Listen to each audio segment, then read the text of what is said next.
Chapter 529. Since the hot pot banquet at the old mansion, there was one more patient in the family.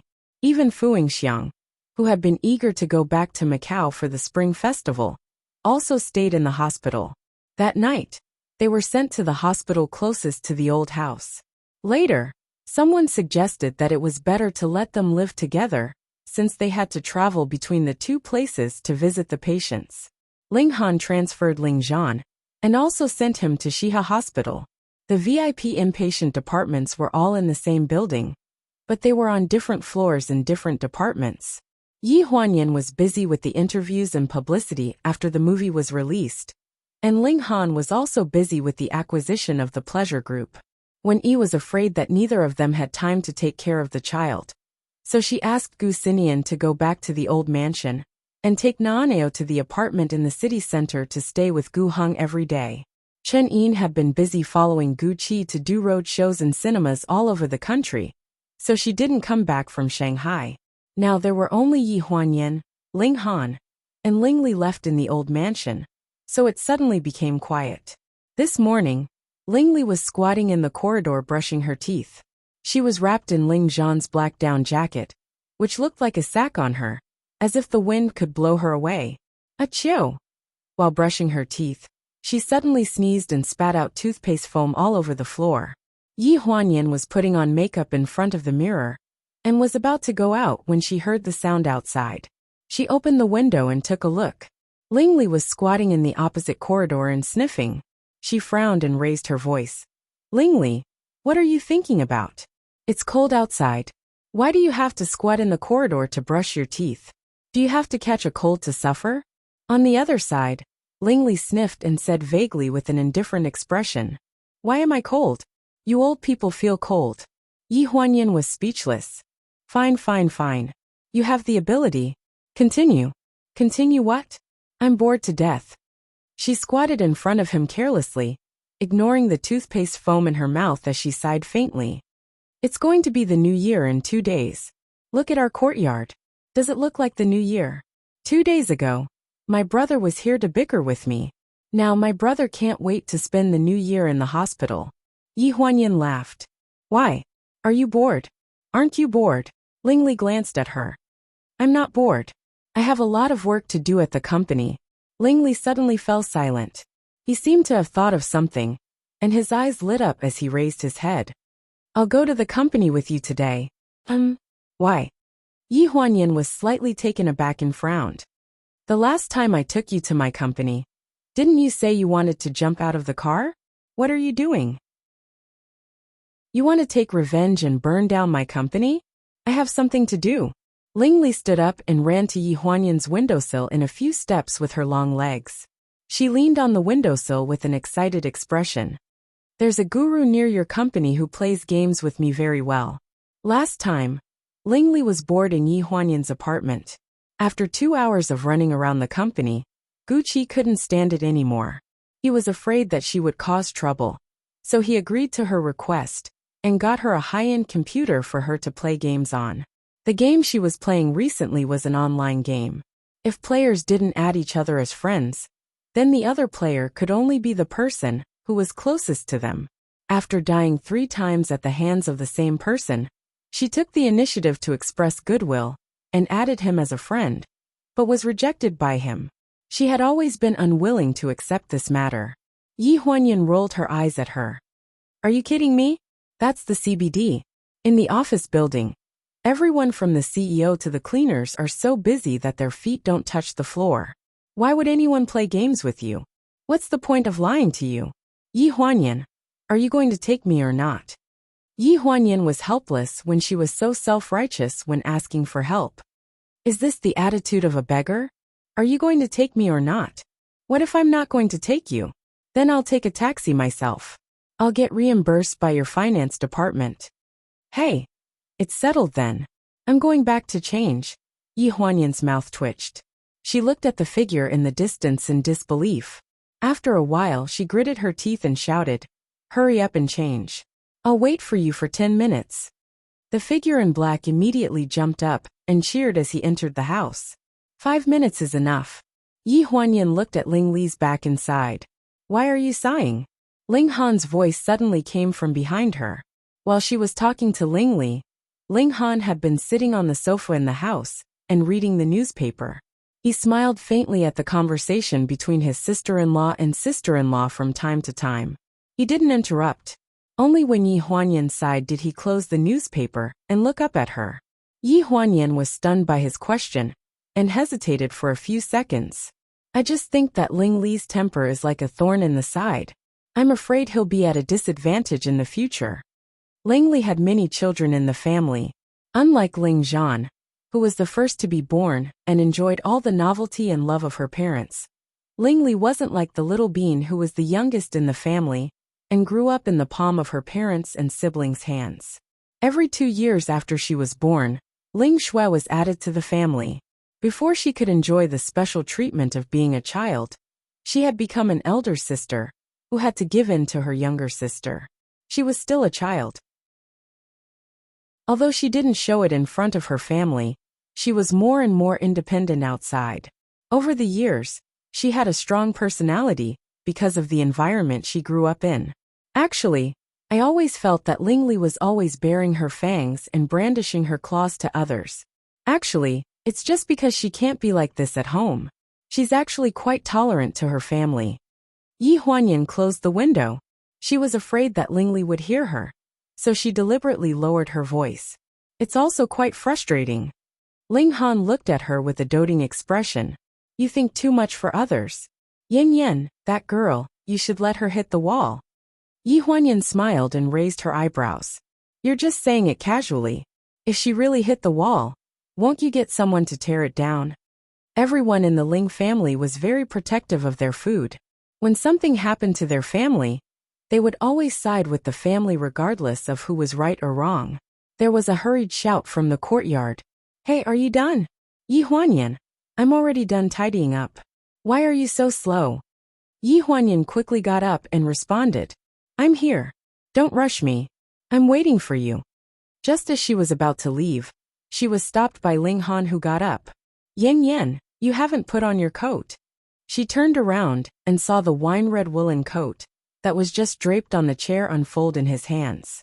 His slender fingers held the collar of both sides, indicating that she should reach out. Her chest suddenly thumped. The long-lost throbbing returned vividly when he helped her put on her coat. He stood in front of her and wrapped his hands around her neck. He was helping her to tidy up the back of her collar. When he lowered his head, his chin rubbed against the top of her head. Yi Huanyan could almost imagine that her hair was brushing past his chin. Gulp! She swallowed a mouthful of saliva. She didn't expect that it would sound so loud in the quiet environment. She couldn't explain it. Chapter 530. When she looked up, Ling Han was smiling affectionately. Yi Huanyan's face tensed up, and she pretended to be annoyed. What are you laughing at? Ling Han stared at her intently and lowered his head. His thin lips brushed past her ear gently. I'm laughing. With a wife like this, what more can a husband ask for? Yi Huanyan's pale face immediately turned red, all the way to her ears. She stared at his side profile in a daze. They were so close that her eyes lost focus. Caught off guard, their ears rubbed against each other. When he gently kissed her earlobe, that soft and moist touch made her shudder involuntarily. Hey Yi Huanyan, are you leaving or not? I'm coming in. A clap of thunder exploded outside the door, breaking the rare flirting in the room after so many busy days. Yi Huanyan's body stiffened, and she hurriedly pushed someone away. The person staggered from the push and his back hit the wall. He groaned, and the warmth disappeared without a trace in an instant. There was the sound of the door opening. What are you two doing? Ling Li stood at the door with a suspicious look on her face. Nothing. Let's go. Yi Huanyan hurriedly adjusted her jacket. Let's go. It's almost too late. Aren't you anxious? With that said, she pushed Ling Li out of the room, afraid that she would notice something. The conversation between the two could be heard in the courtyard. Yi Huanyan, why are you blushing? What were you two doing in the room just now? What blushing? We're not blushing. Are you exposing yourself? I'm not a child, but can't you two restrain yourselves a little? It's so early in the morning. Hey! I think it's good to talk about men in the morning. That's enough. Their voices gradually faded away. A certain person stood in front of the window, his back still aching from hitting the wall. He looked at the two figures that were gradually disappearing and sighed faintly. His tightly knitted brows seemed to be expressing his late displeasure. Lingli, this girl, was indeed very annoying. Haiyan Media. Gucci had just returned from a business trip and handed over a batch of movie viewing materials to Yi Huanyan's office. This is the information we collected from Hainan. Okay. Yi Huanyan flipped through it carefully. Thank you for your hard work. Did you encounter any problems on this business trip? No problem. I also took a look at a few places in Hainan and took some photos. I think it's very suitable for a movie shooting location. After the photos are sorted and the follow-up work for remaining life is completed, you can come to the reference room to take a look. Yi Huanyan also had a script with an outline in her hands. She had shown it to Gucci before, and Gucci was very interested in it. Every time he went on a business trip, he would pay attention to the places where he went to see if the scenes were suitable for filming. There was a storage room in the office. Previously, when Yi Huanyan was not at the company, Gucci had it turned into a reference room when she came back. It was specifically used to display information related to Yi Huanyan's movie scripts. Gucci was very meticulous. Only Yi Huanyan could not think of something. There was nothing he could not do. Okay. Yi Huanyan nodded and did not say any more pleasantries. Oh yeah, Lingli is here. Yi Huanyan was just about to say that he would help her find a computer when she suddenly realized that Lingli was not in the office. She frowned and looked around. Where is she? Miss Tingrui. Gucci looked down at his wrist. 5 minutes later is the midterm summary meeting of the movie. There will be a report on the Venice Film Festival before the new year. You have to attend the festival in person. So are you free to attend the meeting? Yi Huanyan snapped back to reality and put the matter of Lingli aside for the time being. She nodded. Okay, I'll pack up and go directly to the conference room. You can inform the staff to start the meeting. The Venice Film Festival was known as the Lovers' Film Festival. Every year, romantic films competed for the film awards. Gucci had submitted the film for the judging panel when the editing of Remaining Life was completed. He had just received the nomination notice 3 days ago, and the invitation letter was still on the way. After Yi Huanyan went to the conference room, Lingli came out of the bathroom. He waved the water in his hand and walked around the office. He randomly grabbed a secretary who had come to deliver something and asked, "Where is Yi Huanyan?" The secretary opened her eyes wide and looked hesitant. "Is it Mr. Gu's surname?" "Gu." "Yes, it's your Mr. Gu. Where is he?" "The door of the conference room is closed, and the blinds are drawn. Mr. Gu should be having a meeting inside." "How long will it take?" Lingli frowned. "I don't know. Sometimes it takes a long time, sometimes it's very quick. A meeting could be a big or small matter, but it was not something that outsiders could casually interfere with." No matter how immature Lingli was, he knew that he had to save some face for Yi Huanyan in front of others. So he was in a dilemma. If he didn't find Yi Huanyan, who would find a computer for her to play games on? The secretary's arm was numb from Lingli's grip, so she whispered, "Miss Ling, can you let go of me?" Lingli acted as if he didn't hear her, and continued to ask her, "Hey, where is the computer with the highest specs in your office?" The secretary was dizzy from the continuous questions. She blinked her eyes blankly and shook her head. "I don't know. How is that possible? You have a technical department, right? It's a place for programmers." Just as he was grabbing the secretary and asking her, Gucci's voice came from the direction of the secretary's office. "Secretary Han." The secretary who was grabbed by Lingli quickly turned around and responded, "Assistant Gu, I'm in the office. I asked you to get the documents, but you didn't come out for a long time. What's wrong with you?" Gucci followed the sound and stood at the door. He saw Secretary Han being grabbed by Lingli like a chicken. Lingli inherited his height from his parents. With his long legs of 1.75 meters, he lifted Secretary Han, who was 1.58 meters tall, as easily as an Antarctic penguin lifting a chick. "What are you doing?" he scolded. Gucci was a member of the Gu family. Other than being respectful to the Gu family, he had always been polite to others. Because of Ling Han, he had always been biased against the people in the Ling family's old mansion, especially this Ling Li. In his eyes, she was a young lady who didn't know how to do anything other than throw a tantrum. Ling Li was stunned by her shout and subconsciously grabbed Secretary Han's wrist. Ah! The weak Secretary Han screamed and her face turned pale. Hug! Before she could say the word apologize, a tall figure had already blocked her line of sight. He pulled Secretary Han behind him and stared at her condescendingly. You're the second daughter of the Ling family, right? This isn't the first time we've met.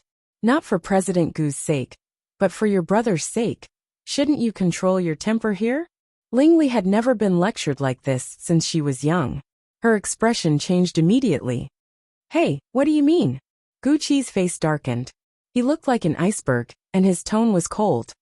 This is not the pleasure group, nor the Ling family's old mansion. Not everyone can throw a tantrum here. The employees of Haiyan Media are not your servants, so you shouldn't hit them. Chapter 531. I touched. Ling Li pointed at his nose and stared at the man's face in front of him in disbelief. He was furious. Which eye of yours saw me touching her? Gu Qi's expression did not change. Both of my eyes saw it. F*CK tell me. Ling Li glanced at Secretary Han, who was hiding behind Gu Qi. Tell me, what did I ask you to do just now? Secretary Han was slightly stunned. His voice was as soft as a mosquito's. Miss Ling just asked me to help her find a computer.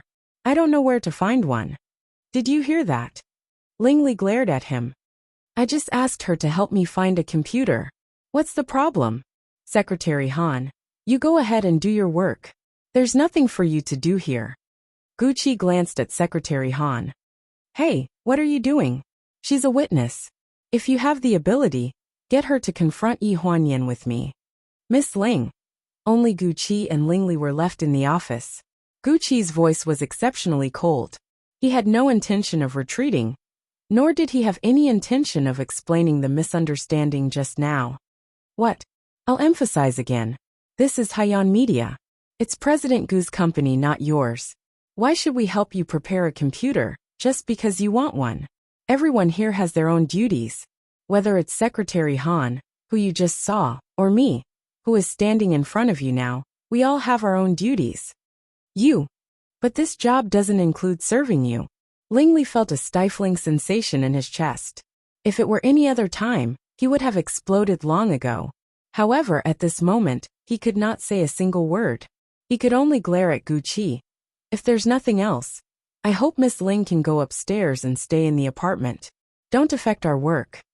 After saying this, Gu Qi walked toward the desk, tidied up the documents on the table, and neatly arranged them on the table. Then, he held them in his hands and walked toward the door. Ling Li stood there for a while, and finally recovered from the first reprimand in his life. Just as Gu Qi was about to walk out of the door, he suddenly burst out with an angry roar. Stop right there. Gu Qi's body froze. He put one hand on the door handle, and hesitated for only a second before pressing the handle and preparing to leave. I said stop. The sound of hurried footsteps came from behind. Then, Gu Qi's arm tilted, and the documents in his hand fell to the ground. Ling Li had been practicing judo since she was a child, so her strength was skillful. Gu Qi was not prepared for this pull, so he was actually pulled by her and staggered 2 steps. Are you crazy? Since when did you have the right to tell Yi Huanyan what to do with me? To put it simply, you're just a small assistant at Haiyan Media following Yi Huanyan around. To put it simply, you're just a dog of the Gu family. Ling Li had a fiery temper.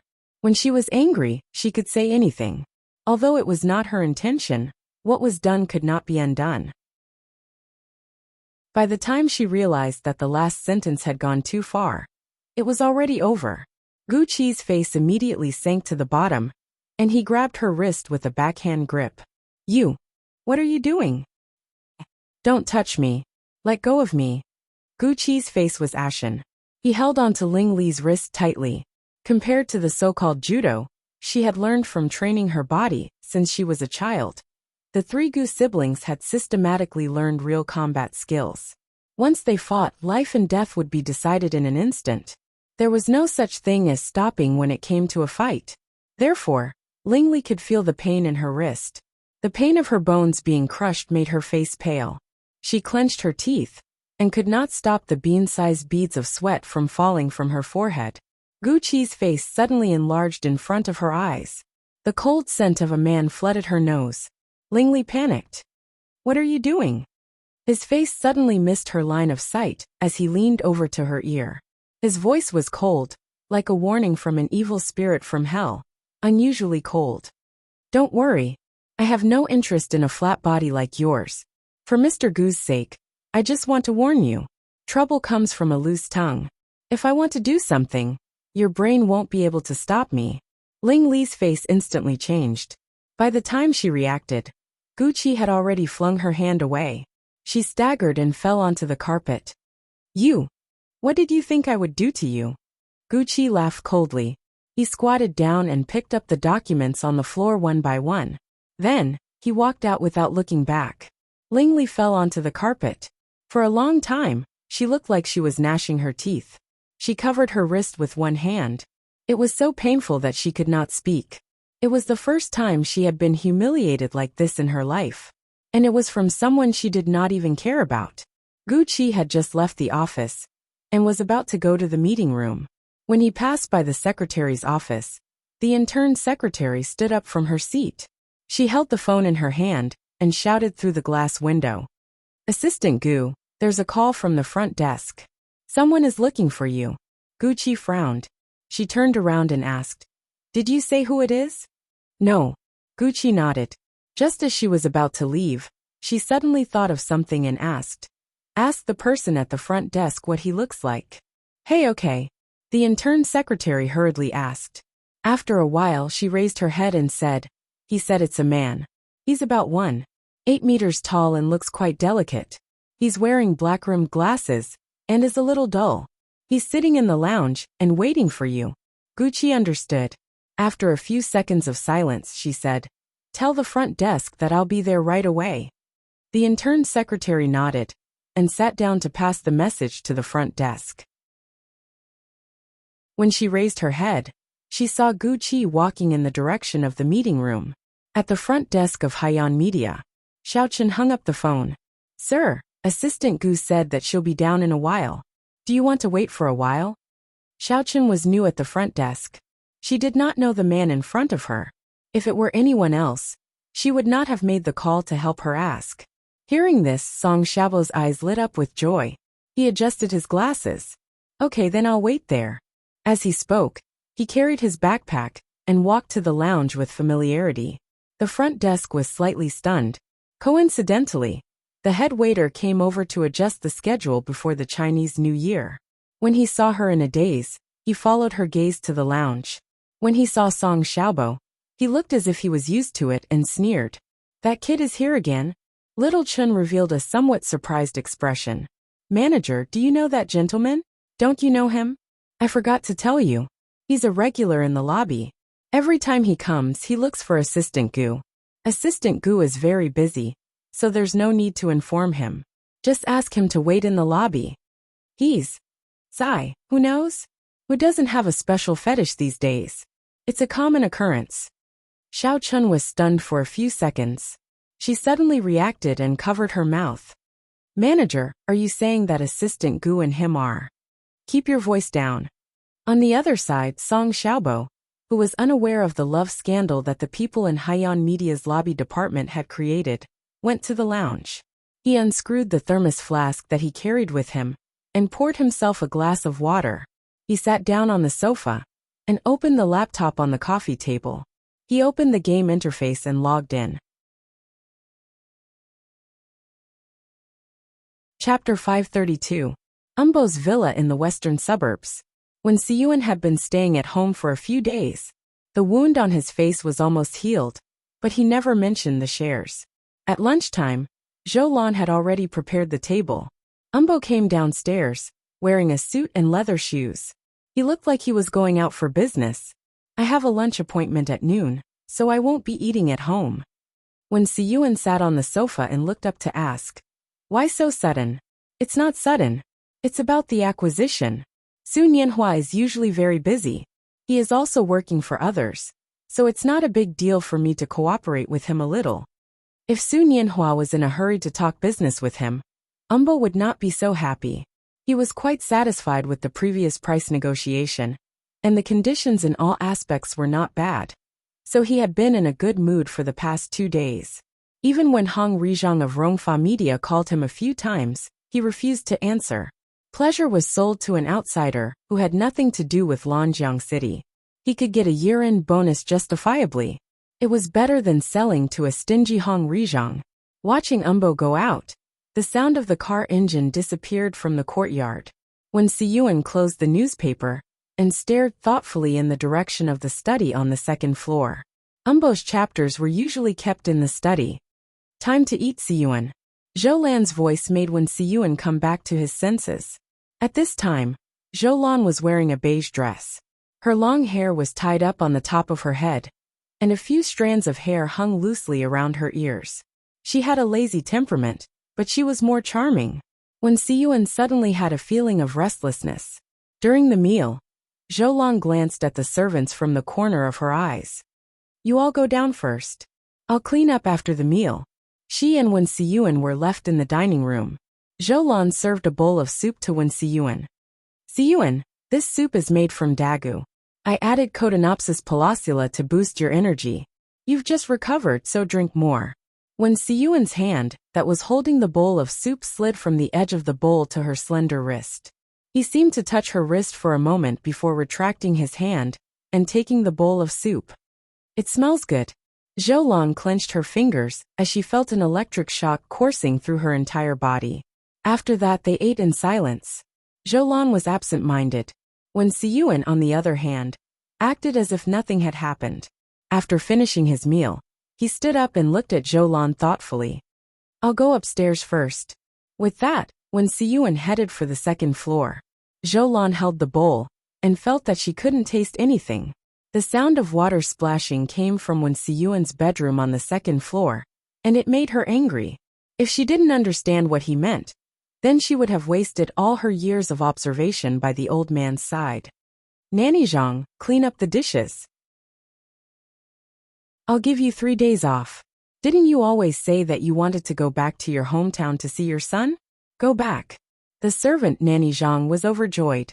She cleaned up the dishes and went back to her room to pack. Before she left, Zhou Lan gave her a red packet. "You still have to come before the new year. You can't transfer to someone else's house." "Yes, of course. Madam is so good to me." After closing the door, Zhou Lan went up to the second floor. She went back to her room first, changed her clothes, sprayed some perfume, and tiptoed out of the room. She went in the direction of the second bedroom. At the entrance of Qingxiu Tea House in the western suburbs of Lanjiang City, a black BMW slowly stopped.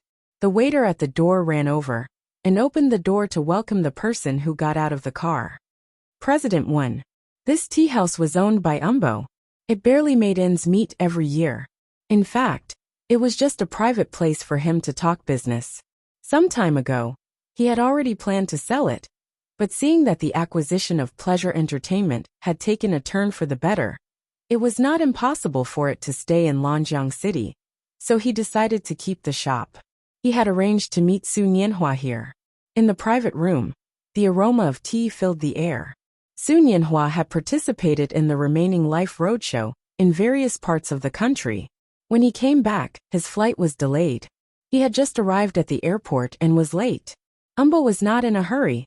The waiter brought him a new batch of tea. He commented a little, and the manager listened respectfully.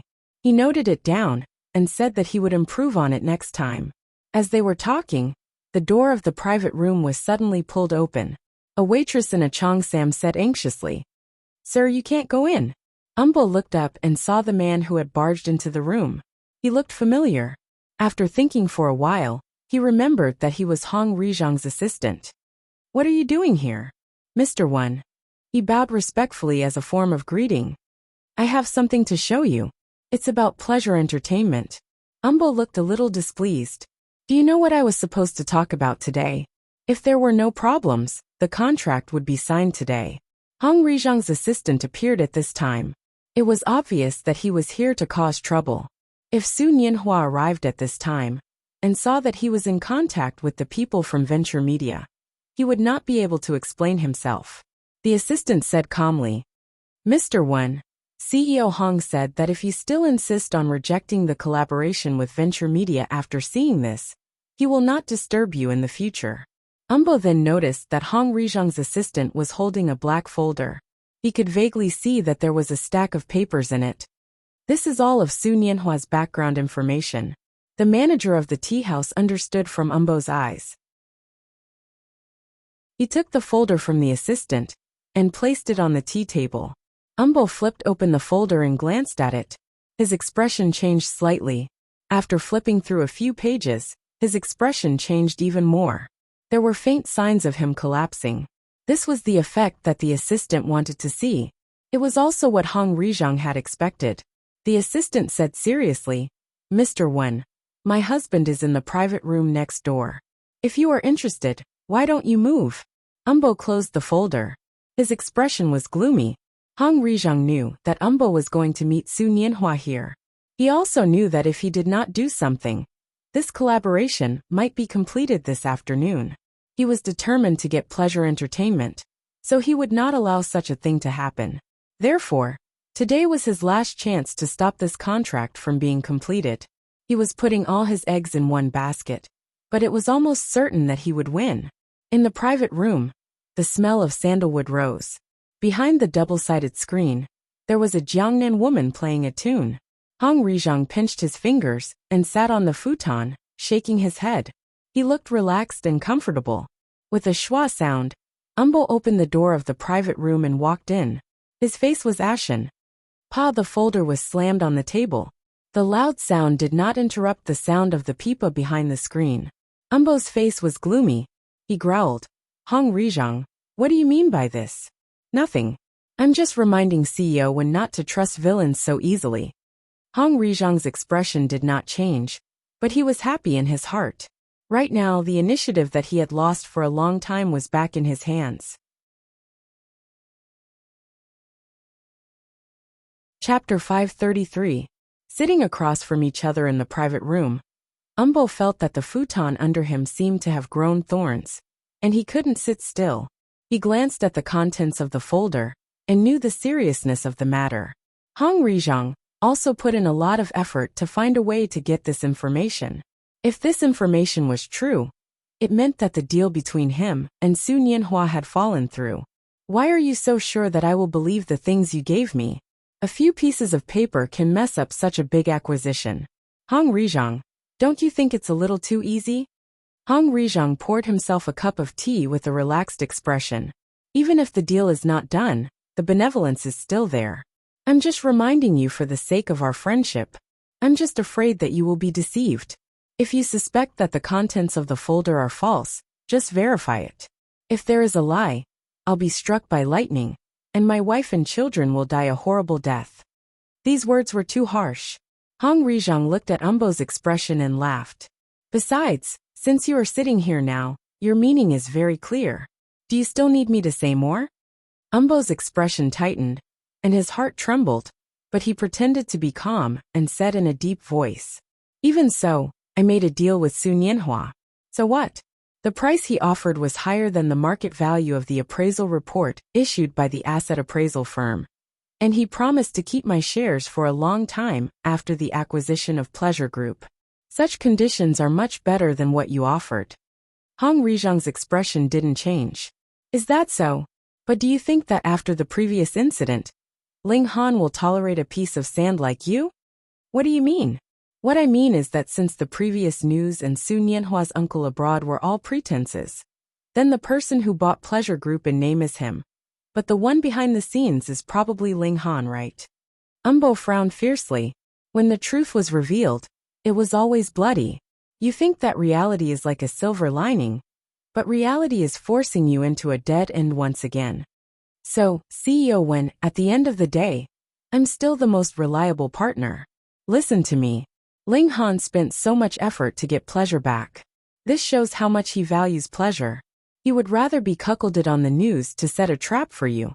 You can imagine how much he hates this uncle of yours for setting him up. Umbo's face alternated between green and white, and it took him a long time to regain his senses. So you still think that there's no possibility of cooperating with me? At the very least, I can sell it for a decent price. Enough for you to gain a foothold in other cities. Hong Rizhang was pressuring him step by step, and Umbo was in a panic. Su Nianhua's uncle's background information and the fake news sources had made him extremely distrustful of Su Nianhua. He didn't have time to think about whether he was related to Ling Han. He was full of thoughts. If this was really a trap set by Ling Han, he would still be a shareholder of Pleasure after signing the contract. At that time, he was afraid that it would be time for retribution. Okay, according to your previous price, I'm willing to sign the contract. He gritted his teeth and finally relented. He originally wanted to make a big profit and cast a long line to catch a big fish, but he didn't expect venture media to be so rich. They had their own ability to establish a foothold in Lanjiang City. Hong Rizhang wanted to buy Pleasure, and almost no one from other companies dared to compete with him. This made the Pleasure Group, a fat piece of meat, become a priceless existence. Signing the contract is not a problem, but the price. Hong Rizhang smiled and lowered his head to drink his tea. What do you mean? Umbo's expression changed. I want a 10% discount from the previous price. Are you taking advantage of the situation? I'm afraid it's a timely help. Umbo's face was darker than the bottom of the pot. He got up, put on his shoes, and was about to leave. Hong Rizhang's meaningful voice came from behind him. Mr. Wen, I advise you to close the deal at this price while I'm still in a good mood. Otherwise, when you think about this price, I won't be satisfied. Umbo clenched his fingers, and his weathered face was full of anger. In your dreams, the price that he had negotiated with Hong Rizhang was already far lower than the reference price in the previous evaluation report. Now he was asking for a 10% discount. He was simply taking advantage of the situation. Although when Bo was in a hurry to change Huan Yu to a big backer or a capable manager, he couldn't take this kind of humiliation. With that, he left and got into the BMW that had been waiting for him at the door. On the second floor of the villa in the western suburbs, the evening wind blew across the balcony, blowing the curtains. Why aren't the windows closed? No wonder it's so cold. A woman's coquettish voice came from the bed. It's freezing to death. The man on the bed put his arm around her shoulder and lowered his head. Are you cold? Why do I feel that you're warm and soft? It's not cold at all? The woman turned around and punched him in the chest. You're so annoying. What do you hate? I hate you. Did I make you uncomfortable just now? You. Before the woman could refute, her chin was pinched. The man exerted force in his hand. She cried out in surprise, and there was a hint of astonishment in her eyes. She looked up and met his gaze. It was full of lust. The man in front of her was in his early 40s, which was the time when his body was strong. He was slightly plump, but he was just the right amount of wealth. It was very comfortable to lean on his body. Zhou Lan had been with Umbo since she was 10 years old. Umbo was her first man. Now that she thought about it, her first man was such an old man with half his body buried in the ground. She was really unwilling. Comfortable or uncomfortable? When Siyuan asked in her ear, she calculated in her heart, and finally understood that life was still in her own hands. All these years, although Umbo had been good to her, he didn't leave her much savings. If one day he died, she would be old, and it would be even more difficult to find a backer. Thinking of this, she pulled out her bare hands from the quilt and wrapped them around Wen Siyuan's neck. Her eyes moved. What do you think? Her soft breasts were buried in his chest. They were as warm and soft as steamed buns that had just come out of the pot. Her skin was so tender that it could be broken by the wind. It could be seen that she had taken good care of herself all these years. She was only in her 20s and was still a young woman. However, her mature charm far exceeded that of women of her age. When Siyuan only felt his entire body go numb, and his lower body instantly reacted. He laughed and pinched her waist, then cursed vixen, turned over and pressed her down, and another round of sex. At this time, when Siyuan turned over and got out of bed to smoke. Zhou tidied up her clothes on the bed and tied her hair. Old master should be back soon. I'll go change first, so that he won't find out anything.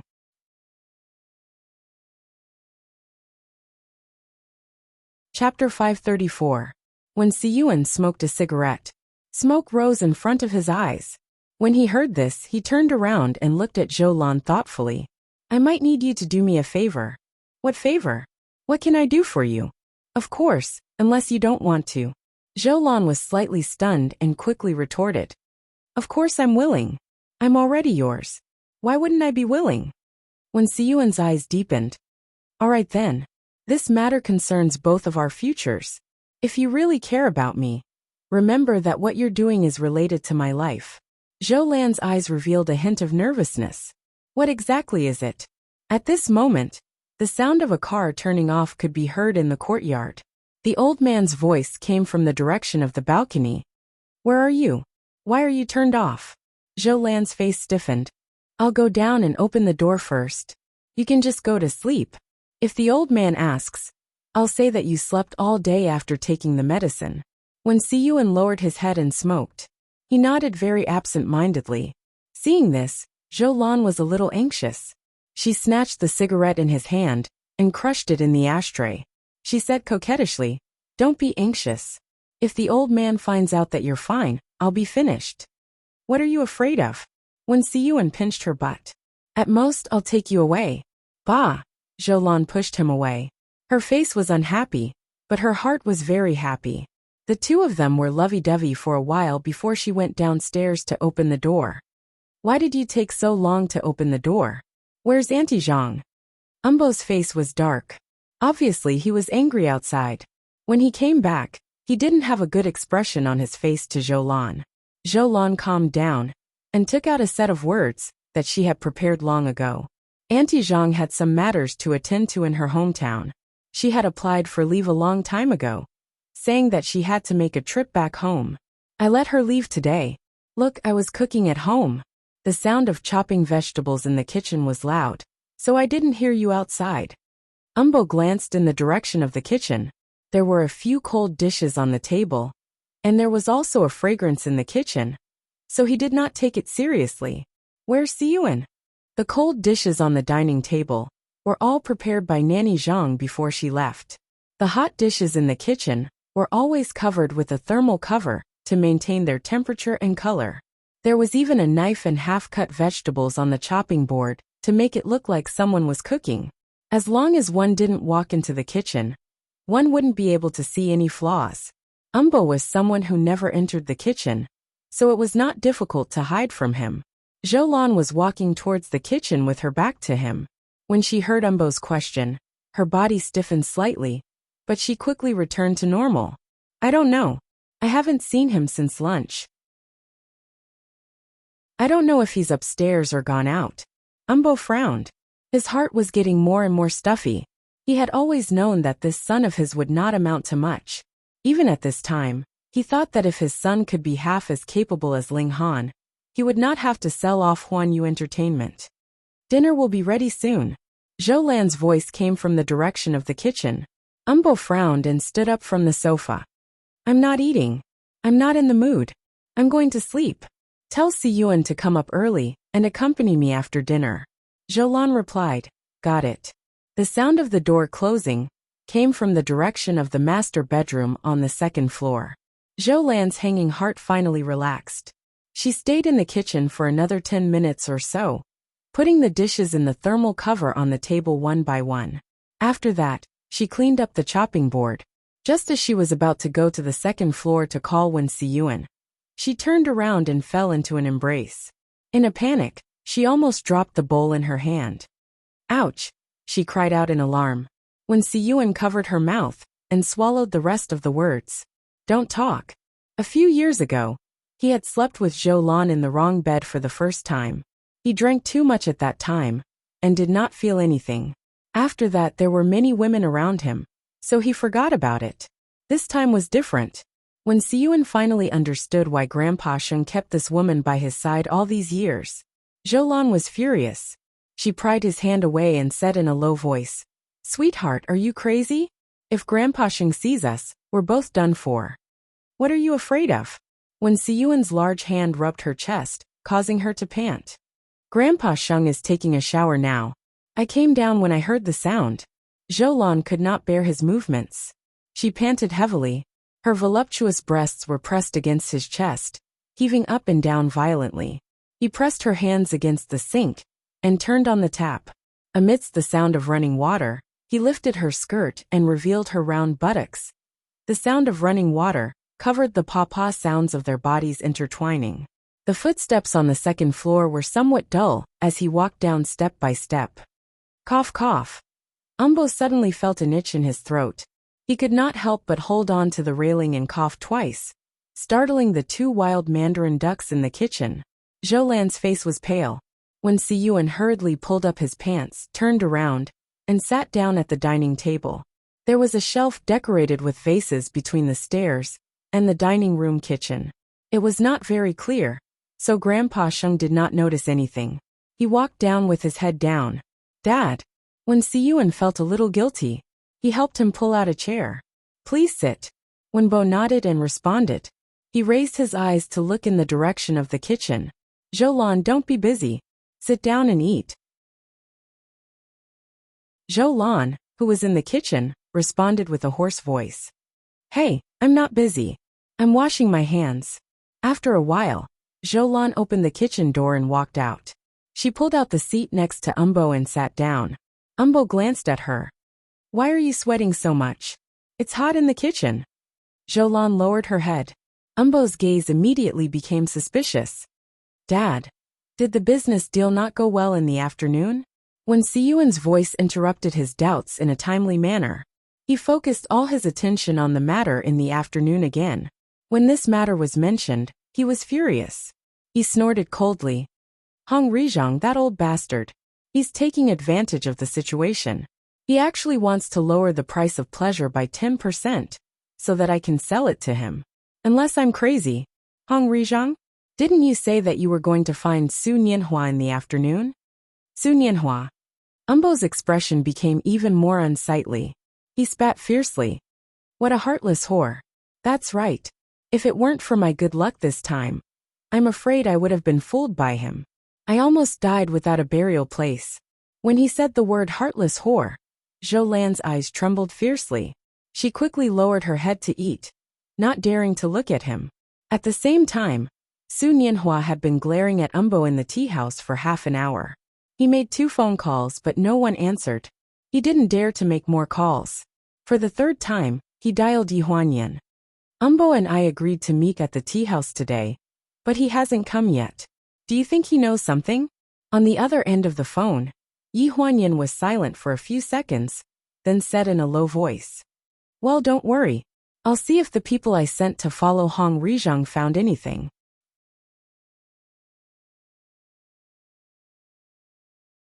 Chapter 535.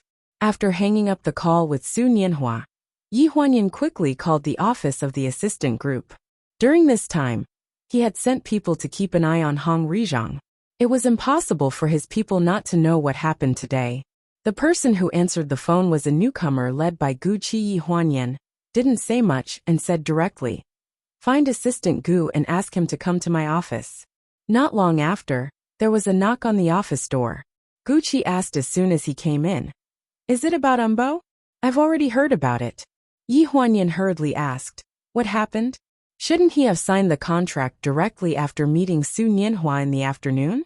Did Hong Rizhang do something? Now the only ones competing with the pleasure group were this group of people and venture media. So if someone was making trouble, they knew who it was without thinking. Mr. Su's flight in the afternoon was delayed. Before he went to the clubhouse, my people watched Hong Rizhang in the clubhouse. His assistant entered Umbo's private room. After that, Umbo followed him out and went to Hong Rizhang's private room. I don't know what they talked about for the time being, but what is certain is that because of this conversation, Umbo has doubts about Su Nianhua. This is troublesome. Yi Huanyan furrowed her brows. If they didn't know what happened in the afternoon, they couldn't deal with it at all. Don't worry. Gu Qi comforted. The people sent to watch the clubhouse said that they saw Hong Rizhang's assistant give a folder to Umbo. Umbo changed his mind to sign the contract with Su Nianhua after reading the contents of the folder. So these problems should be in that document. Where is that document now? The people sent said that they saw Umbo leave with that document in the car. That document should still be in Umbo's hands. Yi Huanyan looked at Gu Qi with a worried expression. Is there any other way? Yes. Gu Qi lowered his voice. I'll find a way to get that document. How? Steal. When she heard this word coming out of Gu Qi's mouth, Yi Huanyan's mouth twitched. Are you kidding me? I've already called Gu Min will arrive in Lanjiang tomorrow night. I'll leave this matter to her. Gu Min is coming back? Yi Huanyan stood up, the surprise in her eyes. Calm Gu Qi nodded. She has the best innate talent in the villa. Master Lu only accepted her as his disciple. The Master Lu that Gu Qi was talking about was a locksmith who lived in the villa. Before entering the villa, he had been in prison for 20 years for burglary. During that time, he had successfully escaped from prison 9 times and was arrested 8 times. The last time, he walked back on his own accord. Even the prison guards respected him. Master Lu was a strange person. No one knew why he was in and out of prison for 20 years, or why he ran back on his own accord. He had a good personal relationship with Gu Heng. They had been friends since they were young. After he was released from prison, it was Gu Heng who personally went to the Los Angeles prison to pick him up and bring him to the villa. When he arrived at the villa, Gu Min was still a little girl who had just learned to walk. For some reason, they hit it off and he taught her some skills. This so-called skill, in addition to the ordinary lock-picking, also included various stealing methods to open safes and deceive people. Even Gu Qi only found out many years later that Master Lu used to be an intelligence officer, an important member who specialized in stealing confidential information from other countries. Yi Huanyan was not too worried about letting Gu Min do this. She just felt that it was a waste of talent. Pleasure Group was just a sesame seed to the Gu family. In the end, if she really had no other choice, she could still ask Gu Xinian to stop the acquisition of Venture Media in the name of the Gu family. She had a way out, but she was worried that after doing so, Ling Han would feel uncomfortable. After all, she was relying on the Gu family. It would not be good if word got out in the future. By the way, if Gu Min comes back, Xiaobo will be happy to death. Yi Huanyan suddenly thought of this. Is he still waiting for you downstairs these 2 days? At the mention of Song Xiaobo, Gu Qi's face immediately fell. If I could, I would like him to be sent back to where he came from. Gu Qi had lived for 30 years, but he had never seen a man as shameless as Song Xiaobo. He could not even be considered a man. He was only 20 years old. At most, he could be considered an annoying little brat. In the lobby lounge, Song Xiaobo sneezed. His hand shook and pressed the accept button to add a friend that had just popped up. Before he could click on the delete screen, a big smiley face popped up on the game software's internal chat interface. Player Thunderbolt Lightning. Guru, I specially came to find you today. Take me to play. I promise I won't cheat you. Song Xiaobo frowned. A girl? Yes. The other party replied almost instantly. Song Xiaobo held his chin and thought for a while. He slowly typed a line of words. I won't bring a girl, she's too weak. Thunderbolt Lightning. How do you know I'm weak if you don't take me to play? You won't be able to find a girlfriend like this, Guru. Girlfriend? Song Xiaobo was slightly stunned. He pondered for a few seconds and typed another line of words. All right then, I'll take you to play. After a round, Song Xiaobo looked at the defeated players on the ground and Thunderbolt Lightning, who did not have time to attack. He typed a line of words. You're really weak. The other party typed a line of crying emojis. Guru, it's not that I'm weak, it's that you're too good. I can't even use my skills. Guru, please don't delete me from your friend list. Can I be your follower? Guru? Song Xiaobo was almost blinded by the flashing dialogue boxes on the screen. He hesitated for a few seconds and typed a line of words. The composition of your equipment is not good. The defense is too extreme. Based on the composition of the equipment, the attack power of this set of equipment is too weak. You won't have an advantage in a battle. The other party suddenly stopped responding. Song Xiaobo stared at the screen for a while and hesitantly typed 3 question marks. The screen flickered, and a line of starry eyes appeared. Thunderbolt lightning. Wow, Guru, you can tell at a glance. The set of equipment I want can only be obtained when I get married. That's why I haven't had strong attack attributes. Guru, why don't we get married? Song Xiaobo hesitated for a while. No. The other party did not respond. Just as he was about to type, the sweet voice of the receptionist, Xiaochen, suddenly came from the direction of the lobby. Assistant Gu, are you off work? Yes. The short conversation accurately fell into Song Xiaobo's ears.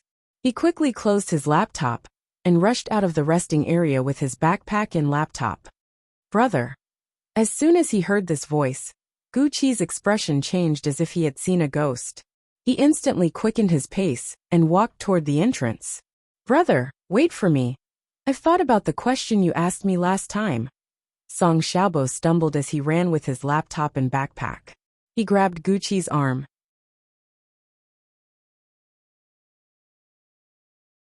Chapter 536. Gu Qi shook off Song Xiaobo's arm.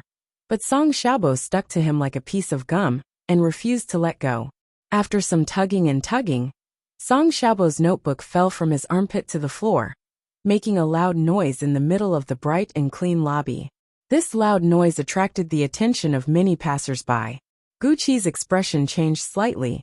He shook off Song Xiaobo's arm unhappily and said in a low voice, Are you done? Don't you know where this is? Haiyan Media was one of the few media companies in the industry that had a listed group as its backer. There had always been an endless stream of customers and business partners coming and going.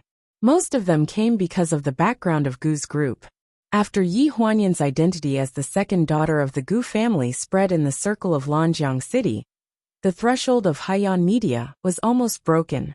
Even if they were fearless, Haiyan Media now also represented the face of Gu's group. So they couldn't be careless.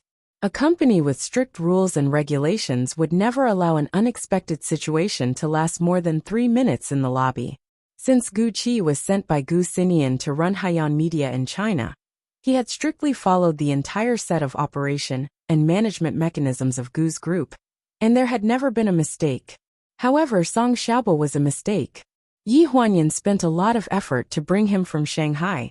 If Gu Qi hadn't found him an eyesore and coaxed him to live in a hotel apartment outside, he would have been living directly on the top floor of Haiyan Media. Except for the newcomers, the people here knew him, and no one dared to touch him. It was common for him to pull Gu Qi, and now even the security guards wouldn't come over to ask about it. However, Gu Qi had endured such a situation to the extreme, and his face was already quite ugly. Song Xiaobo didn't care about the notebook that had fallen on the ground. After being stunned by Gu Qi's low roar for 2 seconds, he took a deep breath and said, I've already figured out the question you asked me before. I really like Min Min.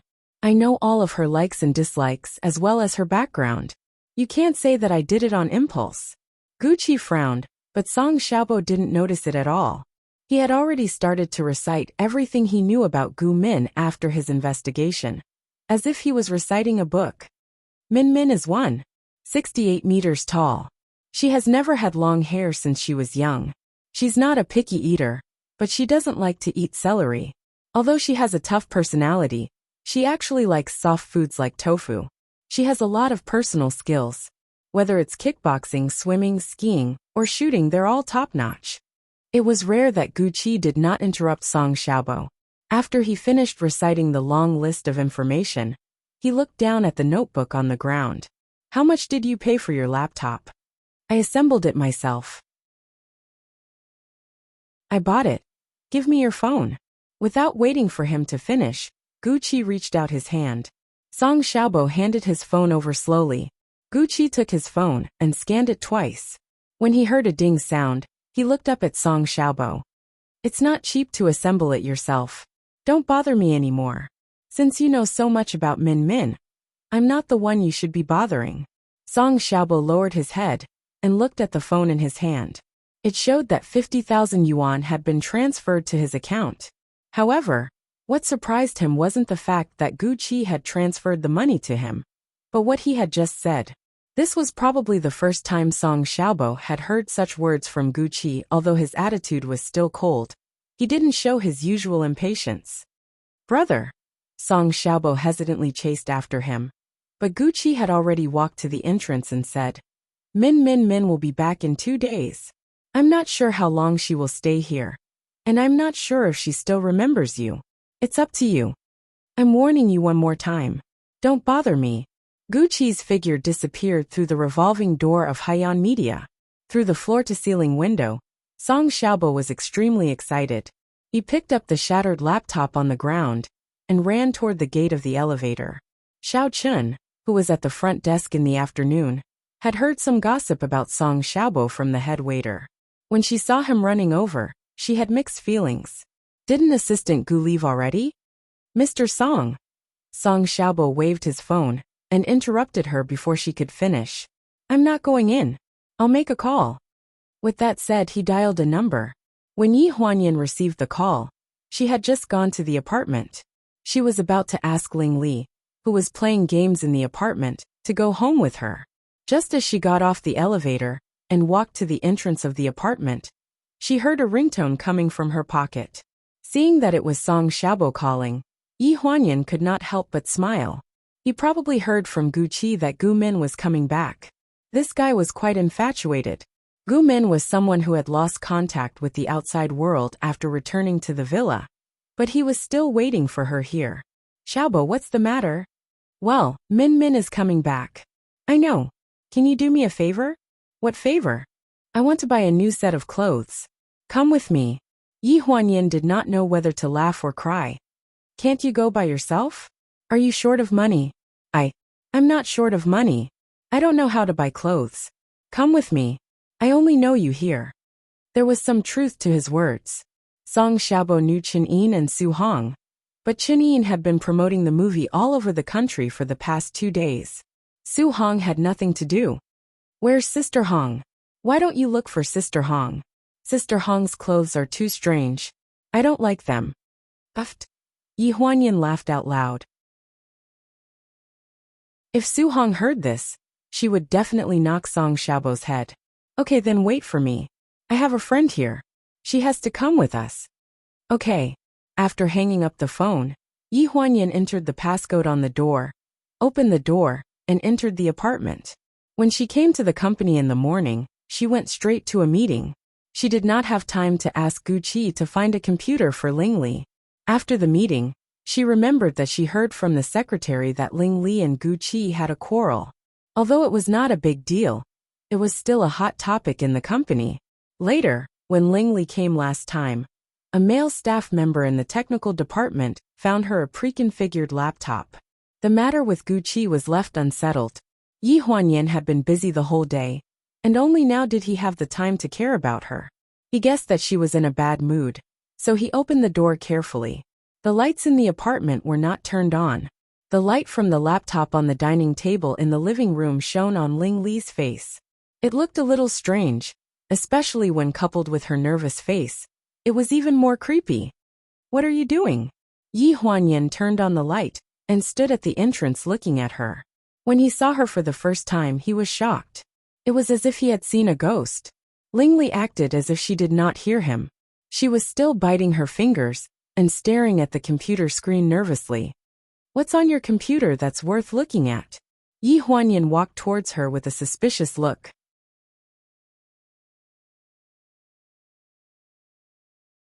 Chapter 537.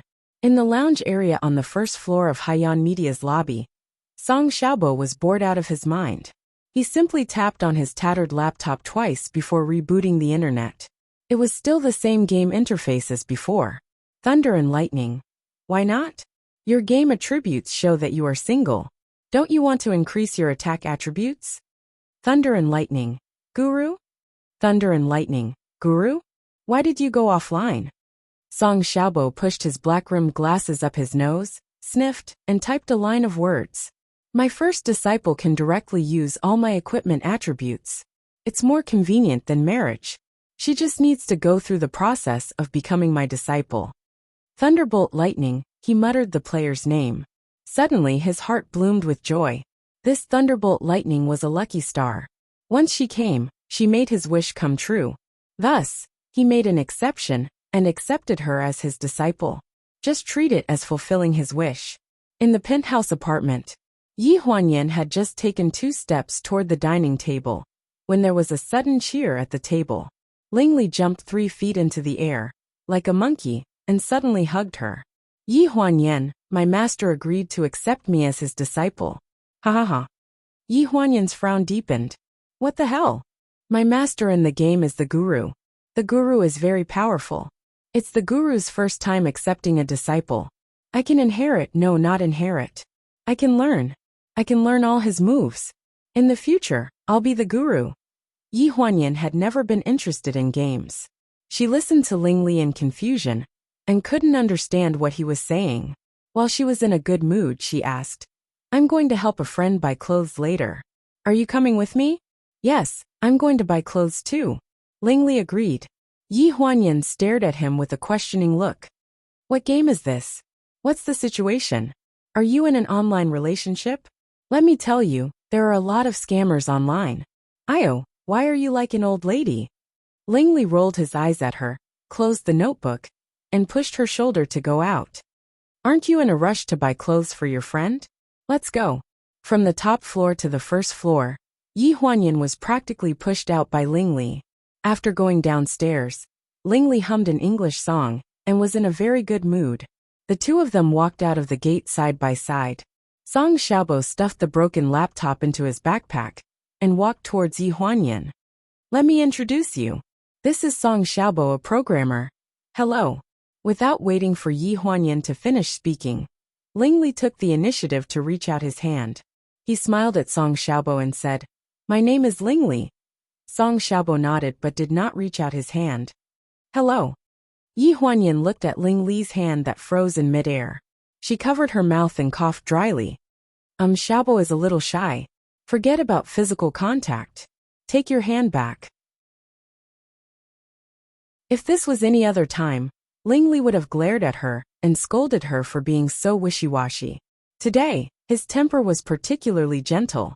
He only raised his eyebrows, put his hand in the pocket of his down jacket, and asked as he walked. You want to buy clothes, right? Song Xiaobo nodded. Do you have a style you like? Or what style do you want? I can recommend it to you. Song Xiaobo looked up at Yi Huanyan. Yi Huanyan walked out of the door and explained as she walked towards the car. She majored in design in university. Although she majored in jewelry design, I heard that she dabbled in fashion design as well. It shouldn't be a problem for her to pick for you. These words were obviously praising Lingli's taste. However, Song Xiaobo's brain was wired differently than normal people. When he heard these words, he immediately shook his hand. No, you can pick for me. I really don't like the kind of clothes they design. We designers have normal designers too. Lingli retorted. Yi Huanyan was afraid that she wouldn't be able to control her temper. She quickly opened the car door and let the two of them in. Lingli sat in the back. Song Xiaobo stood in front of the car door for 2 seconds before he opened the door to the front passenger seat. Yi Huanyan clearly noticed the change in Lingli's eyes. She looked a little unhappy. Song Xiaobo was someone who didn't know how to read people's expressions. She had known him for a long time, so she knew it very well. However, this was the first time Lingli had seen him. She might think that he was deliberately picking on her and looking down on her career as a designer.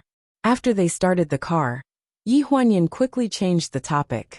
They talked about the game that Lingli mentioned just now. What's the name of the game you just told me about? Legend of Thieves. It's very popular. As expected, Lingli's attention was diverted. She started talking about how exciting the game was, and how amazing the #1 expert in the game was. I really should let you be the spokesperson for this game. Yi Huanyan commented with a smile. Indeed, this was the first time she saw such a crazy recommendation. Furthermore, it came from Lingli. The car was parked in the mall's underground parking lot. The group took the elevator directly to the 4th floor of the mall. At your age, it's fine to wear something normal and youthful. I want to wear a suit. You're not working. Why wear a suit? Yi Huanyan looked around at the brands on the 4th floor. Also, if you're meeting Min Min, It won't look good if you dress too deliberately. You should do your hair when you have time. Who's Min Min? Ling Li interrupted. Yi Huanyan looked at Song Xiaobo meaningfully. Ask him. Ling Li looked at Song Xiaobo and raised his chin. My girlfriend. Song Xiaobo looked like it was natural. If you dare to say that in front of her, she'll beat you up. Yi Huanyan rolled his eyes at him. It's a question whether Min Min still remembers you. Girlfriend? Gucci was right. You're really shameless. Gucci. Ling Li frowned, revealing a displeased expression. Why is it related to that guy again? Min Min is Gucci's younger sister. Yi Huanyan casually explained and pulled Song Xiaobo into a men's clothing store. Let's take a look here. Ling Li's face darkened. After a while, he followed them and pointed at Song Xiaobo to ask Yi Huanyan. Did you say that he took a fancy to Gucci's perverted iceberg face's younger sister? But that perverted iceberg face was arrogant, and felt that he wasn't good enough for his younger sister? Yi Huanyan was busy picking out clothes for Song Xiaobo, and nodded perfunctorily. Something like that. Ling Li gritted his teeth. When he thought of what happened in the office in the morning, he wanted to chop Gucci up and feed him to the dogs. Try this one. Yi Huanyan chose a navy blue casual suit and handed it to Song Xiaobo. Try this. Didn't you want to wear a suit? This can be considered a suit. Song Xiaobo hurriedly carried the suit into the changing room. Yi Huanyan turned around to find a seat, but saw Ling Li standing behind her, rubbing his chin and looking thoughtfully in the direction of the changing room.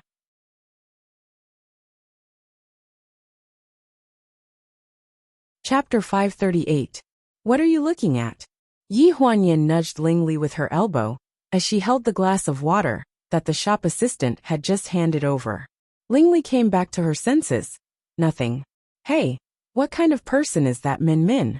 Is she also a big block of ice like that iceberg face? Who told you that Gucci has an ice face? I think he's usually quite gentle. That's towards you. Ling Li pursed her lips. You didn't see how he treated me.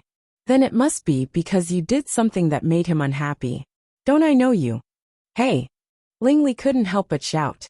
If it weren't for the fact that she still had something to ask Yi Huanyan, she would have definitely clarified the matter with Gucci. I won't talk to you about this for now. Tell me about that Min Min first. Why do you care about someone you don't even know? Yi Huanyan glanced at her suspiciously. Ling Li's face was serious. Didn't you ask me to help that silly boy pick out clothes? As a professional designer, I have to know what kind of woman he's catering to, so that I can find the right medicine for the problem. Yi Huanyan pursed her lips. Your second uncle taught you Chinese, right? That's not how you use the right medicine for the problem. There's also the word catering. And calling him a silly boy. Do you want me to help him pick out clothes? Didn't you say that you were tired and didn't want to move at all? Ling Li's words did indeed poke Yi Huanyan's heart.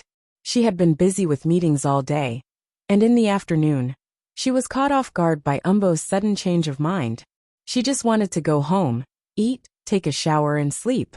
However, Song Xiaobo had helped her a lot before, so she couldn't refuse him, so she accompanied him.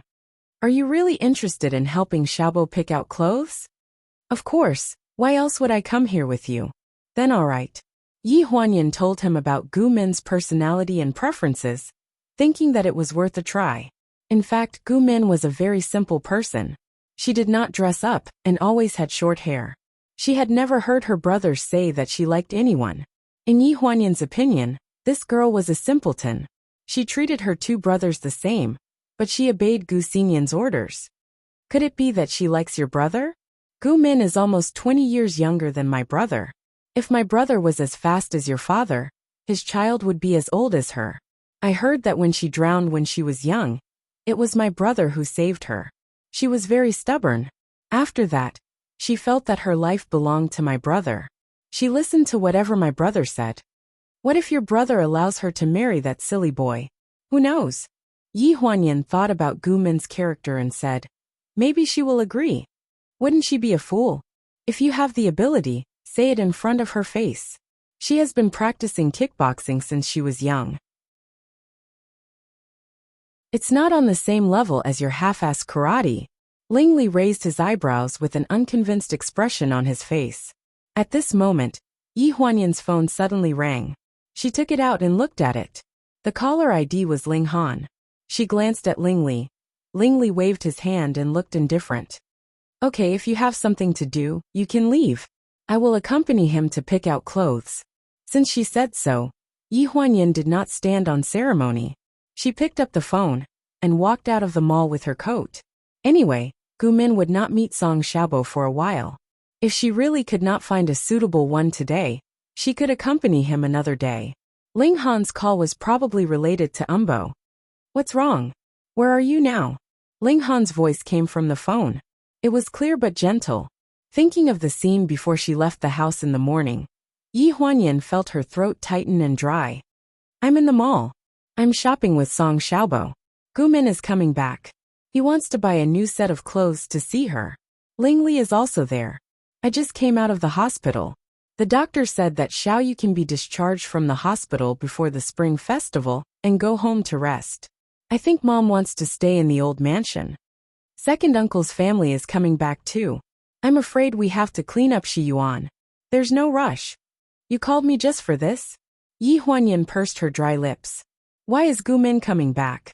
Ling Han asked from the other end of the phone. Yi Huanyan then realized that he probably didn't know about the change in the contract with Umbo. She explained. Umbo changed his mind at the last minute. He was supposed to sign the contract today, but he didn't. Hong Rizhang made things difficult for him. I don't know what he gave him, but now he's not answering Umbo's calls. The other end of the phone was silent for a few seconds. If that's the case, Gu Min doesn't have to come back. I'll get Wen Siyuan to ask his father what he got in the club this afternoon. During this time, he'll stay by Umbo's side. Hearing this, Yi Huanyan remembered that Ling Han had instigated Umbo's son to defect. She had forgotten about this. Okay, I'll tell Gucci later. By the way, has there been any progress on the equity transfer agreement you asked him to get? Ling Han's tone was unhurried as he analyzed. Based on today's situation, Umbo must have been angered by Hong Rizhang. I'm afraid he'll drink when he gets back. Wen Siyuan has a high chance of getting the equity transfer agreement. The two of them discussed the issue of pleasure for a long time on the phone. Yi Huanyan had a jacket on her arm. Since she told Ling Li that she was leaving, the phone call lasted for more than 20 minutes. She was still pacing around the elevator on the 4th floor. Ling Han didn't seem to have any intention of seeing her. But today was a once-in-a-lifetime opportunity. There were no adults at home, no teenage boys and girls, and no annoying children. It should be a wonderful two-person world. Seeing that Ling Han didn't say anything in this direction, Yi Huanyan rolled her eyes and hinted. It was very fun just now, you know? Ling Li actually took the initiative to help Xiaobo pick clothes and style. He didn't need my help at all. The person on the other end of the phone laughed. Maybe he's using that kid as a lab rat for experiments. I came out with the phone now, but the two of them didn't care about me. They probably went shopping by themselves. If I look for them later, I might not be able to find them. Just call them directly. Don't waste time. You're wearing high heels. Don't walk too much. Yi Huanyan was a little angry. She took a deep breath and forced herself to calm down. In the end, she put all her eggs in one basket. I think they don't need me to accompany them shopping. They get along quite well. Ling Li is a girl after all. Don't let her have too much contact with that silly boy. These words almost made Yi Huanyan grind her teeth into pieces. She gritted her teeth and said, They're really siblings. Even their nicknames are the same. Yin Yin, what's wrong with you? Nothing. I'm going shopping with them. I don't have time to call you. You don't have time to call? Then, do you have time to have a meal together? Yi Huanyan frowned. She felt that the source of the voice seemed to be.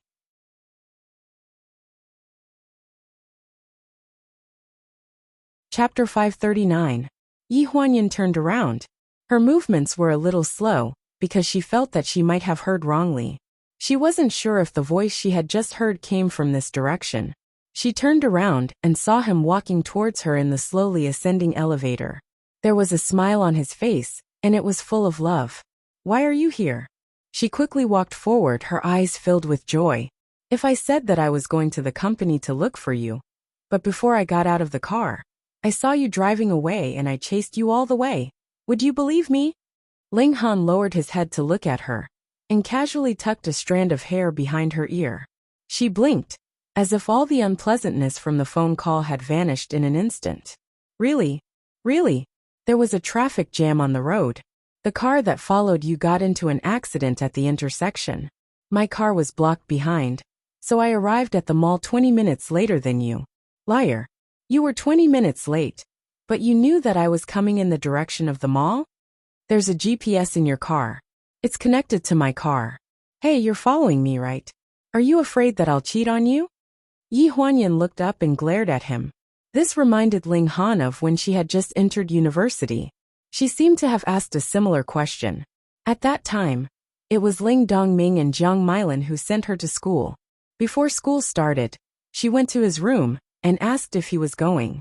He was busy with work at that time, so he didn't agree. On the day school started, he couldn't help but drive over. When he arrived at the school gate, he saw Yi Huanyan standing in front of the trunk of her car.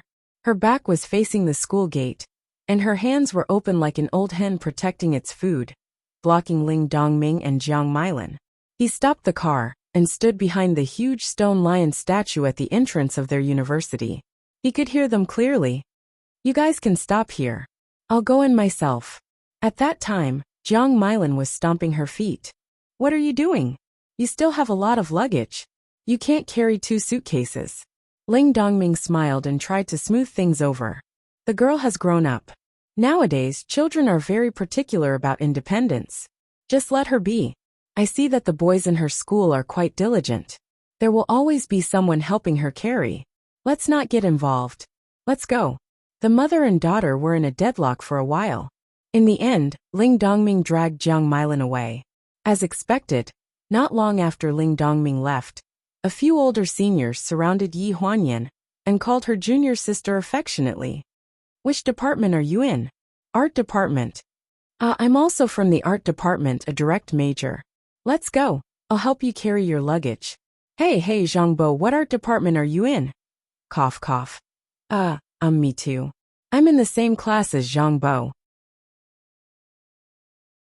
We're all juniors in the art department.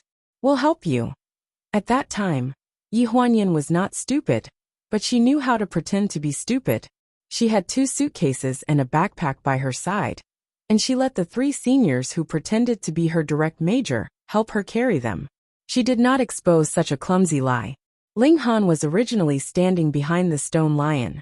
When he saw such a scene where there were too many wolves and too little meat, he did not think much of it and followed her. He stood behind her and called out to her. Yi Huanyan. She turned around, and her ponytail swung in a beautiful arc. Her bright eyes seemed to be hiding a myriad of light, and they bloomed in an instant. They were filled with joy. Why are you here? The 3 boys looked at each other. Junior sister, this is my brother. Oh, hello, brother. The 3rd-year seniors were wily old foxes. When they saw that it was someone of the same generation, and not her boyfriend, they immediately smiled cheekily. Ling Han's expression darkened. He was a little displeased and said coldly, How many times have I told you? Carry your own things yourself. A boy tried to smooth things over. It's okay, we're direct students. Oh? Ling Han raised his eyebrows, and a cold light flashed in his eyes. The armband of the Academy of Arts is colored, right? Isn't this blue one from the Academy of Mechanical and Electrical Engineering? The 3 boys fled in panic. Later, Ling Han reluctantly carried a suitcase for Yi Huanyan, and the rest of the backpack was on her shoulders. Under the hot summer sun, he pitifully pushed the suitcase all the way to the dormitory. He originally thought that he should have angered this girl enough, but when he reached the dormitory, he turned around and met that pair of sparkling eyes. Hey, you're afraid that I'll be abducted by other boys, right? Her eyes were wide open, sparkling with a cunning light as she looked at him with a smile. Now that he thought about it, it seemed like yesterday, but it had been more than 10 years. The 4th floor was the shopping mall, and it was time to get off work. The 5th floor was the F&B department, and white-collar workers liked to eat here. People came and went in the elevator, and when they walked past them, handsome men and beautiful women could not avoid turning their heads. Many people turned their heads to look at the two of them. Ling Han could not see anything else in his eyes. He could only see her in front of him. Yi Huanyan was looking up at him with a smile. The cunning in her eyes was the same as it was more than 10 years ago. Ling Han's heart softened. He reached out and pulled her into his arms. His large hand gently patted her back. The complicated sigh in his eyes gradually turned into endless doting. Yes, I'm afraid. Back then, I was afraid that you would be snatched away. Now I'm still afraid. In the garage of the old house, the car had just parked in the garage when it shook. Someone. Yi Huanyan panted heavily. There was not much rationality left in her mind.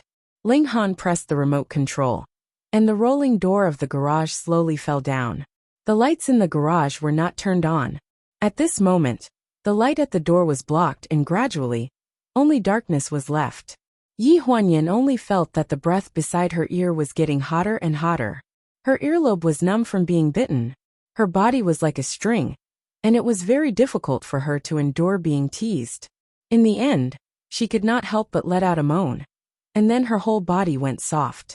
Ling Han carried her from the front passenger seat and put her on his body. He separated her legs and knelt in front of him. His hands stroked her slender and smooth legs, and the waves of trembling touch made her unable to stop. Yi Huanyan's hands hooked around his neck. With his various teasing movements, she bit her lips and could not help but lean on him. Two soft lumps buried his face deep several times. His clothes rubbed, and the buttons on the back loosened, releasing two plump areas. He bit the budding buds, kissed and sucked. Ah! Yi Huanyan's hoarse moans echoed in the car. The fire of lust under her body became more and more provocative, and the firm burning heat pressed against her private area. One of her hands moved down his back and slowly touched his waist. Bada! After the crisp sound of the belt buckle, the obstacle was completely removed. Ling Han bit her collarbone. His big hand reached under her skirt and uncovered a thin piece of cloth. Her eyes were blurred, and her hands were tightly wrapped around his neck. She supported herself on his shoulders and raised her perky buttocks. She could not wait to sit down. In the dark environment, only the sound of men and women panting, the sound of skin and clothes rubbing, and the sound of flesh colliding could be heard. It all mixed together and merged into a beautiful obscene movement.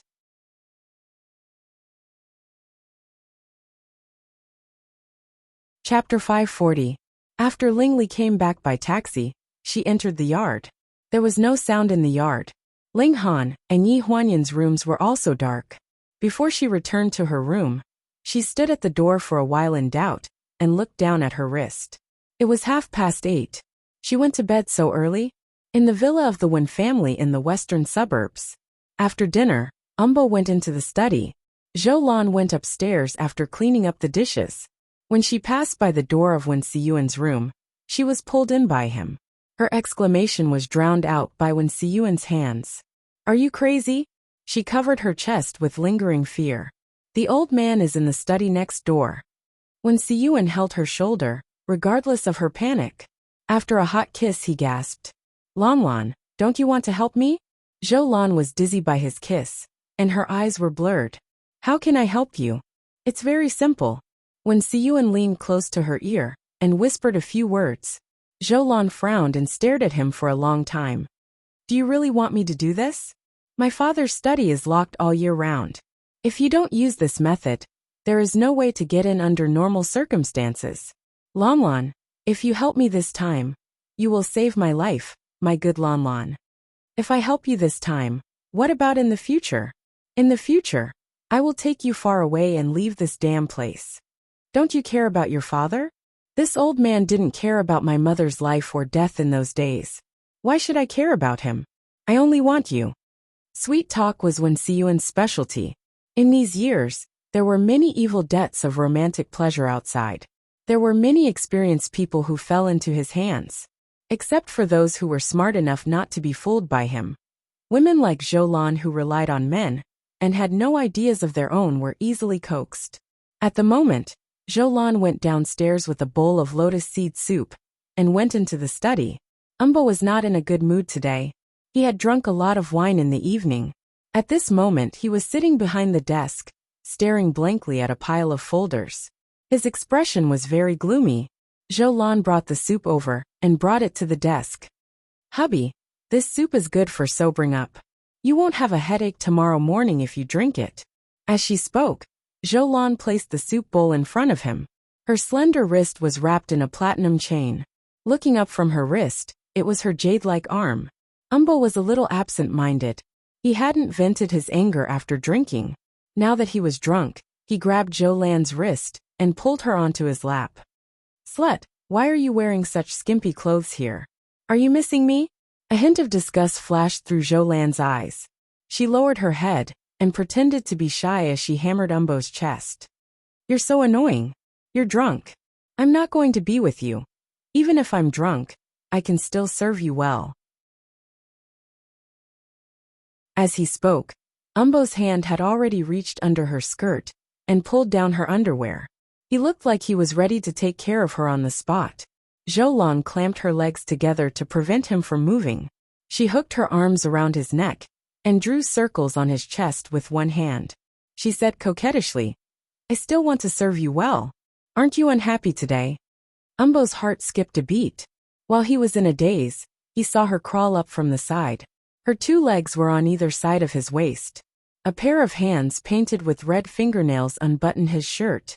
Then, she separated her hands from the front of his shirt to both sides and wrapped them around his waist, massaging all the way down. The sound of the door closing came from the direction of the study, accompanied by Zhou Lan's coquettish voice. "Forget it. Let's go back to the room first. Don't let Siyuan see us." Then, there was the sound of the master bedroom door slamming shut. When Siyuan quickly opened the door and walked to the door of the study.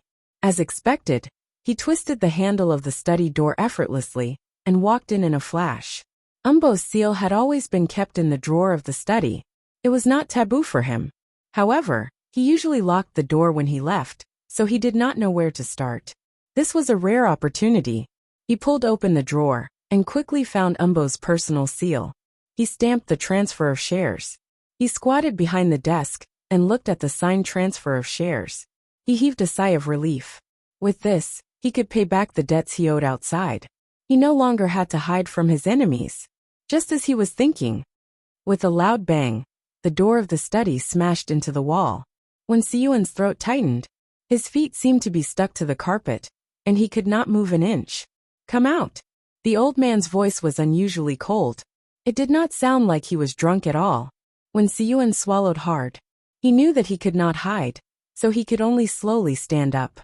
At this moment, Umbo was standing in front of the desk, looking at him coldly.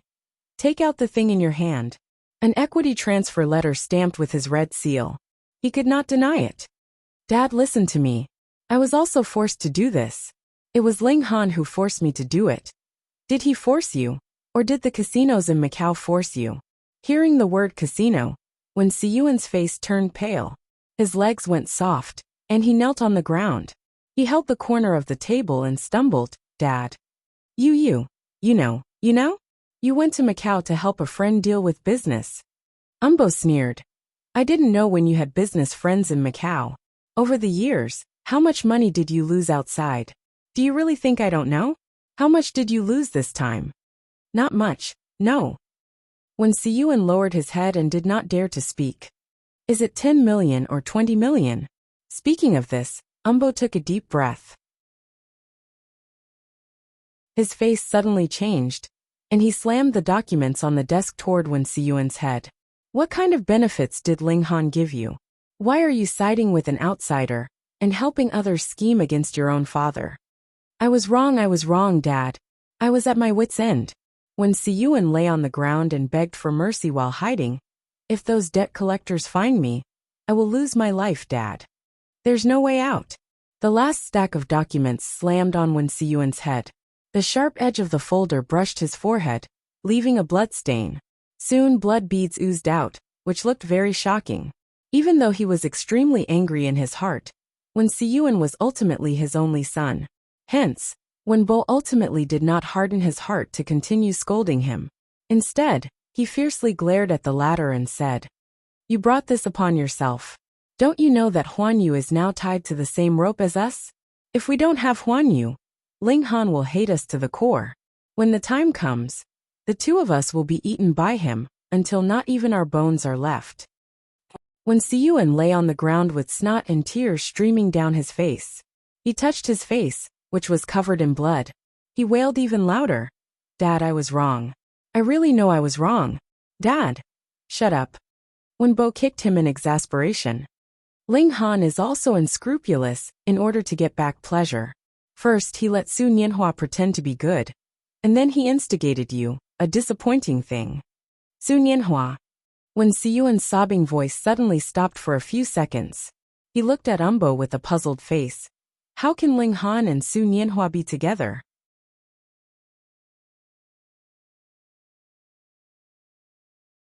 Chapter 541. What's impossible? What do you know? Umbo was furious. He had always known that his son was a disappointment, but he had never expected his son to do such a thing. It's true. When Siyuan seemed to have seized an opportunity to atone for his sins, as he hurriedly got up from the ground. "Dad, it's impossible for Su Nianhua to have any kind of mutually beneficial relationship with Ling Han. They're basically competitors. They hate each other to the core." "What did you say?" Umbo frowned. "What's their relationship? I'm afraid they're cuckolded." When Siyuan threw out this sentence meaningfully, there was a trace of relief in his eyes after surviving a calamity.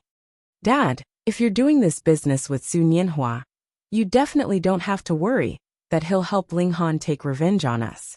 He definitely won't be in the same boat as Ling Han." "Where did you hear that from?" "Let me tell you, that woman, Gu Huanyan, was the one behind that news. Her goal is to help her husband take back the pleasure group.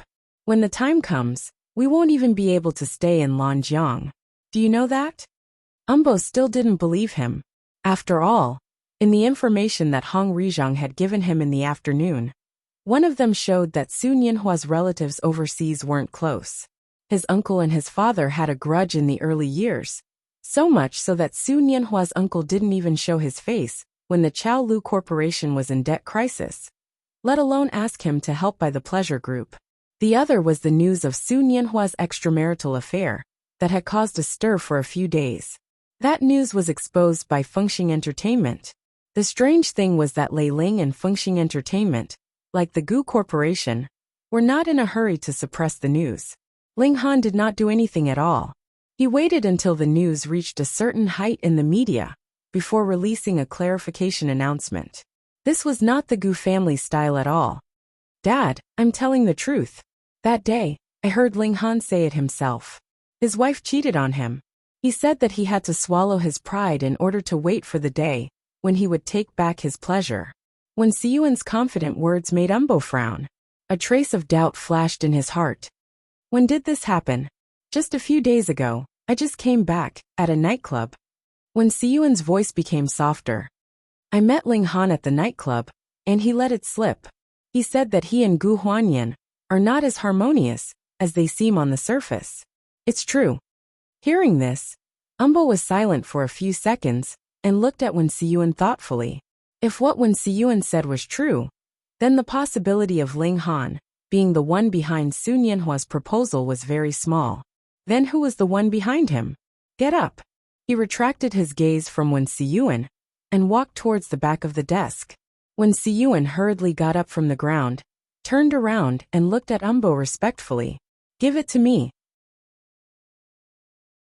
Umbo reached out and glanced at him. What he wanted was the document that he had been busy stamping behind the desk. When Siyuan's face turned pale, he handed the crumpled paper balls that he had been holding in his hand to Umbo. "The share transfer agreement. It's his style to take back the pleasure group without losing a single soldier." Umbo's face turned livid.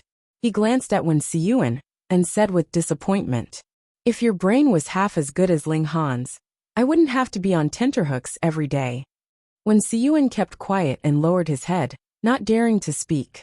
His attitude made Umbo even more annoyed. He glanced at him impatiently and said, "Tell me, since Su Nianhua and Ling Han are at odds, then can the acquisition between Su Nianhua and me go through?" What should I say?" When Siyuan's eyebrows drooped looking spineless. Nonsense, if you don't say it, who else is here? Hearing this, Wen Siyuan coughed and shrunk his shoulders. I think since you don't think you can give the pleasure group to my cousin, then you might as well give it to someone who is at odds with my cousin. Isn't the enemy of my enemy a friend?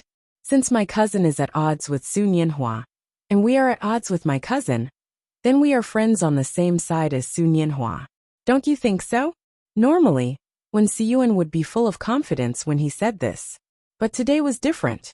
The theft of the seal had just been discovered by Umbo. Now he had no confidence at all. Even now, he still didn't understand what went wrong with his plan, and how the old man found out that he had entered the study. And Zhoulan, there seemed to be no movement from the next room for a long time. The old man didn't mention Zhoulan, so he naturally didn't dare to take the initiative to mention it. He wanted to make it as clear as possible. Wen Siyuan's words were not very knowledgeable, but they did poke at Umbo's initial thoughts. The enemy of my enemy is my friend. Since that's the case, the cooperation with Su Nianhua can be discussed again. But before talking about this cooperation, he had to figure out who was behind Su Nianhua. It was late at night, and the nightlife of Lanjiang City had just begun. It was bustling with lights and feasting. Su Nianhua was a little anxious waiting at home. He had been walking back and forth on the balcony with his phone in his hand. Zheng Ro was wearing a pink one-piece home dress. She opened the balcony door and asked with concern, "Are you still not sleeping?" Su Nianhua turned his head. After seeing Zheng Ro, he quickly put out the cigarette in his hand. Sorry, he hadn't smoked for a long time. This was the only condition that Zheng Ro put forward for him when they got married. At that time, Zheng Ro was pregnant. She was afraid that it would affect the child, so she asked him to quit smoking. Zheng Ro blinked and made a look of understanding. It's okay. Are you upset?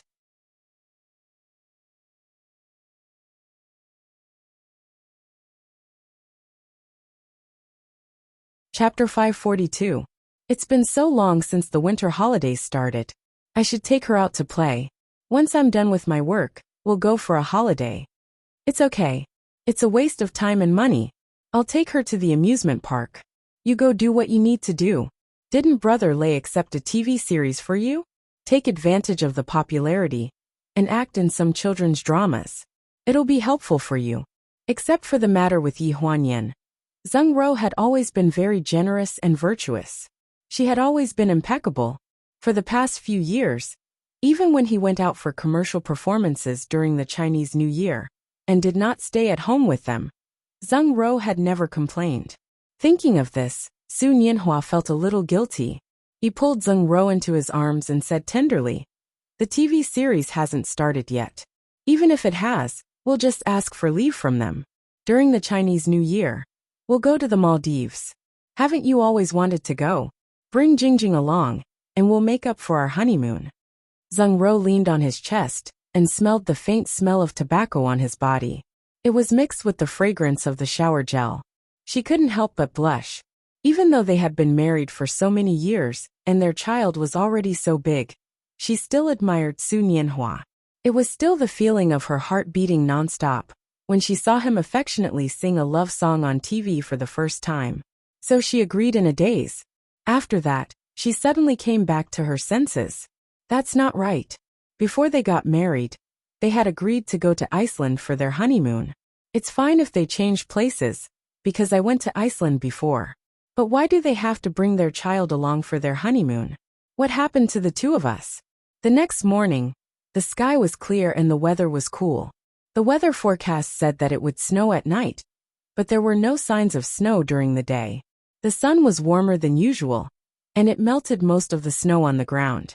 Lingli woke up early in the morning and went out for a jog. Then, she came back and did a full set of morning exercises in the yard. The door of the opposite house was closed. She looked down at her wrist. It was already 8:30 a.m. But there was still no sound from the opposite house. It couldn't be that he didn't come back all night, right? Yi Huanyan was sleeping soundly when she suddenly heard a knock on the door. Ling Li's voice came through the door. "Are you there? What time is it?" "Yi Huanyan, aren't you working?" Yi Huanyan shrunk into the blanket. Her snow-white neck rested on Ling Han's chin, and a pair of large hands wrapped around her waist. Both of them were naked under the blanket, and there was a pile of clothes beside the bed. Now that she heard Ling Li's voice, she suddenly felt like she was being seen. She reacted for a few seconds, and hurriedly pushed Ling Han awake. Ling Han snorted from his nose, turned over, and pressed on top of her. He whispered in her ear. What happened? His voice was still mixed with the lust from last night. It was a bit hoarse, and it was so charming that it made people tremble. Yi Huanyan resisted the urge to have a nosebleed, pushed him, and lowered her voice. Your sister is shouting outside. Respond, I'm going to take a shower. Ling Han was very strong, and it was in the morning, so he was most energetic. When he turned over and pressed on top of her, he felt the heat of her body. Probably because of shyness, she became excited with a little teasing. At this moment, 2 points of her upper body were pressed against his chest, and they were naked, so he could feel the firmness of her chest. You. Yi Huanyan opened her eyes wide and looked at the man on top of her in disbelief. At this moment, the hard thing between her thighs reminded her of last night's passion, which was really unforgettable. Stop it, Ling Li is still outside. Yi Huanyan was a little flustered. She quickly reached out and pushed his chest. Her slender and fair hands were pressed against his burning chest. She felt as if she had been scalded, and she couldn't help but cry out in alarm. He leaned over and gently bit her earlobe. It's still early. What do you mean it's still early? Yi Huanyan saw that he was excited and immediately became anxious. She turned around and looked at the alarm clock. It's 8:30. Just once, the whispers by her ear made her excited. She couldn't help but feel his hands on her body. In the end, she said, Then hurry up. A warm and moist feeling came from his chest, accompanied by his deep breathing. I'm afraid it won't be soon. A certain someone outside the window was already anxiously knocking on the window. He knocked on the window until it made a loud noise, but the two burning with desire inside the window had no intention of responding. Yi Huanyan was embarrassed. During the whole process, she gritted her teeth and tried her best not to make a sound. However, Ling Han seemed to be deliberately teasing her. He lit a fire on her body all the way, turned over her body, and kneaded her perky, but with his big hand neither lightly nor heavily. Ah! Yi Huanyan almost bit her lips until they bled, but she couldn't help but let out a moan. The sound of knocking on the window stopped abruptly. A cry of "Oh my God" came from outside the window, followed by the sound of footsteps running away. Ling Han. Yi Huanyan turned around and glared at him angrily. The culprit had no intention of repenting. He leaned on her back and responded softly. His waist twitched, and something under him rubbed between her thighs. It was getting harder and hotter. Her face was red, and she almost broke her teeth from clenching them. Don't. If you want to die, then die. Let's do it quickly. Don't what? His teasing voice sounded in her ear. Hurry up. Ling Han, you're really... Yi Huanyan was so embarrassed that her face turned red. It was broad daylight, and the room was full of sex. There was also a young girl outside who hadn't graduated yet. She already knew what they were doing and was scared away. Are you sure you want me to hurry up? His teasing voice became more and more arrogant. Yi Huanyan said in a huff, I'm sure. As soon as she said that, the world spun. Yi Huanyan's elbow was pulled up. Ling Han pulled her up from the bed and sat her on his lap with her back facing her. His erection was now pressed against her back. Her whole body was exposed to the air. The light from the gaps in the curtains scattered on her smooth back. It was as white as jade. Ling Han's hands slid from the sides of her waist to the front. He wrapped his arms around her waist and touched her soft stomach. Then he explored the inside of her thighs. Between his slightly cold fingers, the places where he slid past made her skin tremble. He suddenly separated her legs and lifted her up by the base of her thighs. He moved his waist, found the right position, and put her down steadily. Ah! The moment she sat down, Yi Huanyan cried out in pain. The pressure from the tunnel under her made her whole body tremble. The pain from the friction made her suck in a breath of cold air. The rapid jerking made her unprepared. She pinched the arm of the person beside her and cried out in anger. Ling Han! Her lower body didn't stop moving as she moved up and down violently. She heard a mischievous laugh in her ear. Yin Yin, you're the one who wants to be fast. Yi Huanyin put a hand on his arm. Along with his thrusts, she felt as if she was sitting on a trampoline and bouncing nonstop. At first she felt pain. Then she got used to his size. The frequency of moving in and out made her more and more happy. Gradually, she let out a comfortable moan. She couldn't refute the vulgar words in her ear.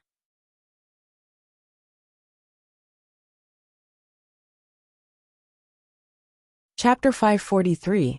Lingli covered her ears and stumbled back to her room. Even though she couldn't hear anything after closing the door, the moan just now kept echoing in her ears. The United States was open, but she didn't like parties since she was a child.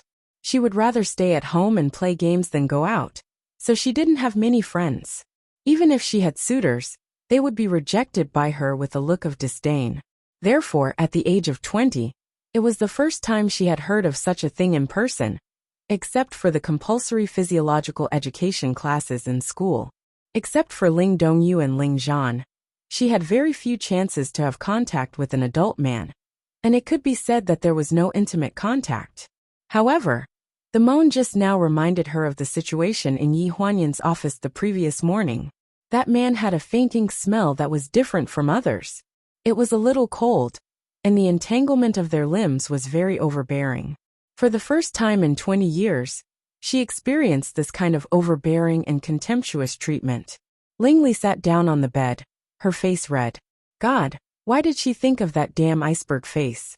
She shook her head violently, trying to drive away the strange thoughts in her mind, but her face was crimson, and she couldn't drive them away. She walked back and forth in the room alone, fanning her face with her hands to try to cool down. After a long time, she came back to her senses. On the way to the company, it was very quiet in the car. Yi Huanyin was driving. It seemed that he was looking straight ahead, but in fact from the corner of his eyes, he was peeking at Ling Li in the back seat from the rearview mirror. It was so embarrassing. Damn Ling Han. Ling Li also felt strange. Couldn't this kind of embarrassment be avoided? Seeing that she was in a hurry to go out, he got into the car without hesitation. Ling Li had been playing with her phone with her head down. After 2 rounds she died inexplicably. She didn't get angry at being called an elementary school student by her teammates. She just stared at the gray interface in a daze.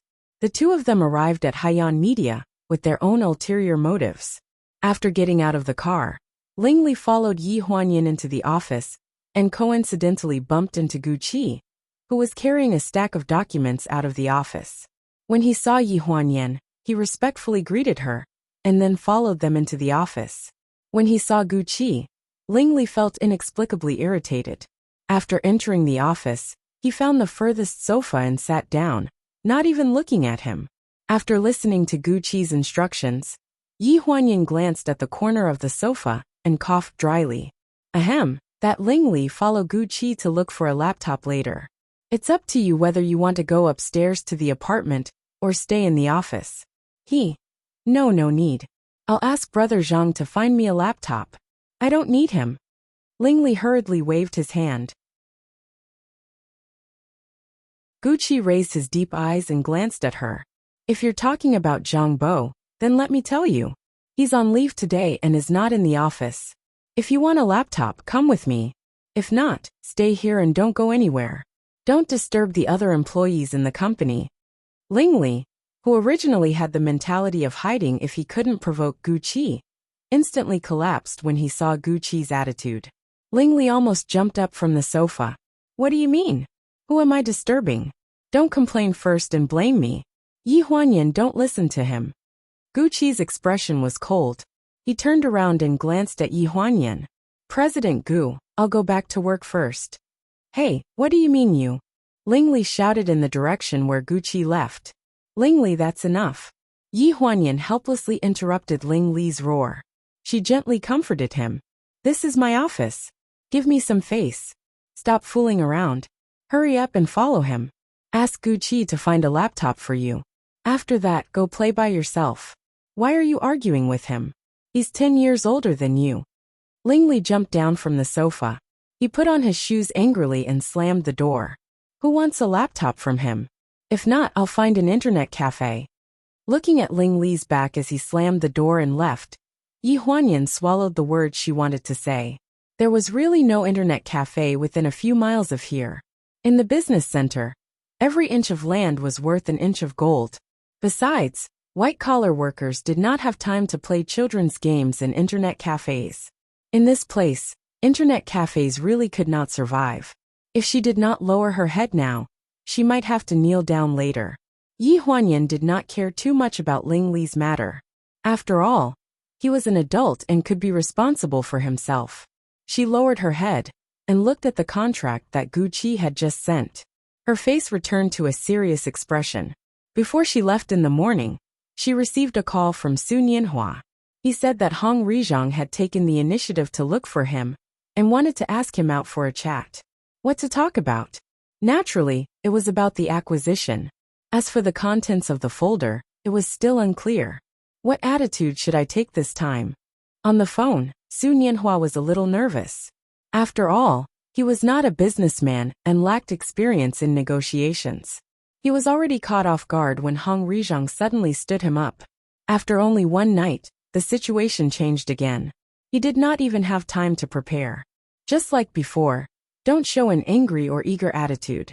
If he brings up yesterday's matter to explain, just go along with him. Don't show too much interest and pleasure, but don't be too cold either. This was what Ling Han said. Whether it was negotiating or understanding of Umbo, no one could compare to Ling Han. After hanging up the phone, Ling Han said that he was trying to contact Wen Siyuan and asked Yi Huanyan to wait for his call. Just as she was thinking, her phone rang. Have you arrived at the company? Ling Han's voice came from the phone. Yes, how are things on your side? I've contacted Wen Siyuan. Last night he did not get the stamp. Umbo really did have the information of Su Nianhua's overseas relatives. Wen Siyuan is useless, but in the end, he still fell into the trap. Hearing this, Yi Huanyan's face was filled with joy. He told Umbo about my relationship with Su Nianhua, didn't he? The soft yes on the other end of the phone almost made Yi Huanyan jump up on the spot. He had buried this line for so long just in case. Now, he had to win in the midst of danger. He had to be stable. In the afternoon, it was still Umbo's private tea house. Su Nianhua arrived early this time. Umbo entered the room at 3 o'clock on time. Mr. Su, sorry to keep you waiting. Umbo reached out his hand. Su Nianhua smiled faintly and responded, It's okay. I didn't have any jobs in the morning. I came 2 minutes early to make up for being late yesterday. Hearing him mention what happened the day before, Umbo's expression changed subtly. After sitting down, he coughed twice and said, Yesterday, I had something to do at the last minute, so I didn't tell Mr. Su. Mr. Su called me later. I only saw it this morning. It's okay. Su Nianhua's expression was calm.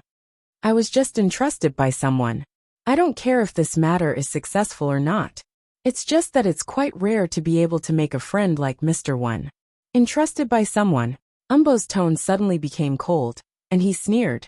I wonder who asked Mr. Su to do this?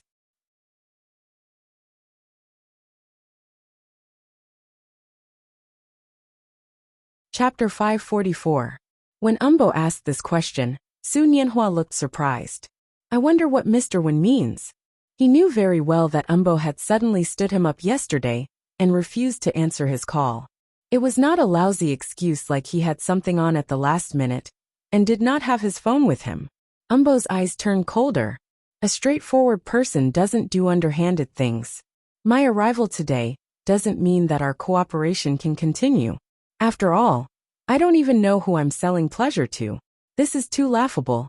If word gets out in the future, I can forget about keeping my old face. Su Nianhua's expression tensed up, and his voice became anxious. I said before that I was helping my uncle. Has the grudge between your father Lu Liang and your uncle Lu Fang been resolved? Before Su Nianhua could finish, Umbo interrupted him rudely. If my information is correct, Lu Fang didn't even come to your father's funeral, right? Didn't your Chao Lu group get plotted against because Lu Fang stabbed you in the back? With such a grudge, do you think I'll believe that you were entrusted by your so-called uncle? Su Nianhua's face turned green. He picked up the cup on the table and took a sip of tea. The matter had been exposed, and the old family scandal had been brought up again. Umbo saw the unwillingness he showed. Su Nianhua's face darkened as he said angrily, "If that's the case, why did you call me out? Is it because you want to tell me that you know everything about me, and that my so-called commission is just a cover? Showing off in front of you that I've figured this out is what a child would do. I've lived for so many years. I'm afraid I can't do such a childish thing." Su Nianhua looked up in confusion at Umbo's words. "It's not like we can't talk about the acquisition. Are you still willing to talk about it? But I want to see the client behind you, the real client." Su Nianhua's face stiffened, and his eyes were evasive. "I don't have a client behind me. No." Umbo sneered. "If that's the case, then I don't think there's anything to talk about." After saying this, he stood up and pretended to leave. Wait a moment." Su Nianhua hurriedly stood up and said to his back, "Mr. Wen, your request is too sudden." Suddenly, Umbo turned to face Su Nianhua and said indifferently, "I know that the news of Mr. Su's overseas relatives is also very sudden. Since I'm in a hurry to transfer the pleasure group, then this matter is urgent." Su Nianhua's face paled. "Then give me some time to think about it." "Time?" Umbo laughed. "Of course. I have an appointment with CEO Hong of Venture Media this Saturday night at Dawn Hotel to discuss the signing of the contract. If nothing goes wrong, the contract will be signed on the spot. Do you want to come and have a drink? This Saturday?" Su Nianhua clenched his fingers. That was the day after tomorrow. The survival of the pleasure group depended on the signing of the contract the day after tomorrow. After leaving the clubhouse, Su Nianhua dialed Yi Huanyan's phone. "Just as you thought. Umbo insists on seeing the client. I'm afraid we can't hide it this time." On the other end of the phone, Yi Huanyan's voice was very calm, as if she had already expected this result. She pondered for a few seconds. "At this point we can't hide it, and there's no need to." "What else did he say?" "Umbo said that he's going to sign the contract with Hong Rizhong the night after tomorrow at Dawn Hotel." After hanging up the phone, Yi Huanyan looked up at Ling Han, who was sitting opposite the coffee table. Su Nianhua said that it's almost as you expected. Umbo is once bitten twice shy this time. He has to see the client. Ling Han came in the afternoon. As usual, he went to the hospital to see Ling Zhan, Ji Xiaoya, and a group of people from the Gu family, who crowded in the hospital to accompany the patients to eat melon seeds. He also brought his son to Haiyan Media. During this period of time, Yi Huanyan and he were both busy. His son had not seen them for a while. Also, Umbo said that he plans to sign the contract with Hong Rizhong this Saturday. The location and time have been set. It seems that he's not just trying to scare us. Not necessarily. Ling Han looked calm. If Umbo really planned to sign the contract with Venture Media, he wouldn't have met Su Nianhua. There must be something wrong with this. I'm afraid that he hasn't reached an agreement with Venture Media. How can that be? With a competitor, will Hong Rizhong not modify the contract content according to Umbo's request? Hong Rizhong thinks that he has something on Su Nianhua, so I'm afraid that he won't lower his conditions. Instead, he'll raise the price and take advantage of the situation. Ling Han's analysis made Yi Huanyan suddenly understand. Her eyes lit up and she said, "That means that we actually still have a lot of hope. Let's see how the lie is covered up the day after tomorrow." The two of them talked about some of the details of the previously set up. They were worried that there would be another mistake, so they tried to unify their statements. They didn't want anything to go wrong on Saturday. When they finished chatting, it was already dark outside. The two of them suddenly realized that their son, who was supposed to be eating snacks on the sofa, was gone. "Where's Naaneo?" Yi Huanyan was the first to react. Ling Han was slightly stunned and was also shocked. Fortunately, there were cameras everywhere in Haiyan Media. He directly checked the cameras and found that the two of them were chatting. Naaneo came out of the office and went to the first floor. The cameras couldn't see clearly in a blind spot in the lobby lounge on the first floor. Yi Huanyan called the front desk and confirmed that Naaneo was in the lounge. Why did he go to the first floor? Ling Han was a little puzzled. Yi Huanyan figured out the situation from the phone call and smiled helplessly. His idol is downstairs. How can he stay here with us? Go upstairs and call Lingli. I'll go downstairs first. There are a lot of people today, so we can go out for dinner tonight. Who else? Your son's idol.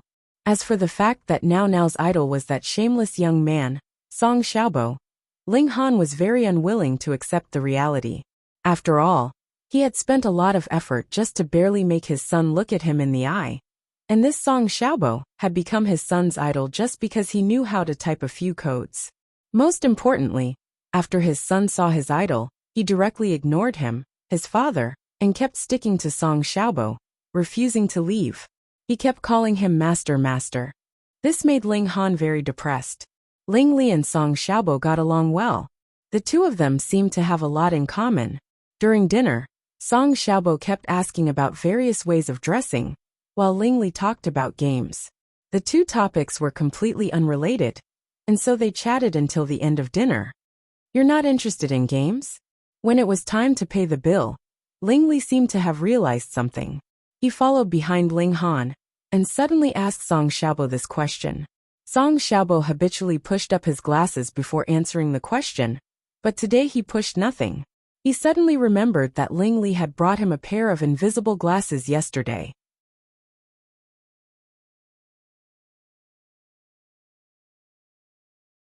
Chapter 545. Without waiting for Song Xiaobo to reply, Naoneo raised her head and said, "The game you just mentioned, my master is the best in the entire server." "Nonsense," Ling Li retorted without hesitation. "What the hell? Your master is the best in the entire server? My master is the best in the entire server. Use the game box to check it yourself. The best in the entire server, traceless clear waves, is my master." Clear waves, Ling Li's face froze. She suddenly realized something. After a few seconds of silence, she asked, "You said that his name is Traceless Clear Waves?" Naoneo nodded solemnly, acting like a little adult. "Why would I lie to you? Let's not talk about this game. My master is in the top 10 of all the popular games in the entire Asia server." Ling Li still had a look of disbelief on her face as she stared at Song Xiaobo. "Your Traceless Clear Waves?" Song Xiaobo could not push his glasses up, so he could only touch the bridge of his nose, and nodded indifferently. "Yeah." At that moment, at first, Ling Li had 10,000, what the F***ck, galloped across her mind. However, when she blinked and tried to look at Song Xiaobo, she suddenly felt that his body was covered in a layer of golden light. "That guru she started to speak incoherently. Song Xiaobo still looked a little dazed. Ling Li took a deep breath and calmed herself down. "Guru, my name is Thunderbolt Lightning." Song Xiaobo looked at her and nodded. "I know." "Ah." Ling Li's expression changed. "You know, you said it yesterday in the car." Song Xiaobo was so calm that it was as if he was talking about something very normal. After seeing Ling Han and Yi Huanyan pay, he immediately turned his body and flashed past Ling Li, pulling Naoneo along as he followed them. Ling Li stood alone for a while. When she came back to her senses, she quickly turned around and chased after them. "Then I told you yesterday why didn't you respond?" Song Xiaobo held Naoneo's hand in one hand and the takeaway box in the other. He still looked calm and composed. "Do I need any reaction?" These words left Ling Li speechless for a moment, and he didn't say anything for a long time. Ling Li felt like he was going to have a split personality when the silly boy suddenly turned into a god in the game that he had to kneel down and lick. How could she have a good chat in the game? "Then should I call you guru or master in the future?" "Whatever, I don't care." Song Xiaobo glanced at her. "But I don't like being called dumb kid." "You can call me Xiaobo." "Then what about Master Xiaobo?" Naoneo was sandwiched in between the two of them. He had been holding back for a long time.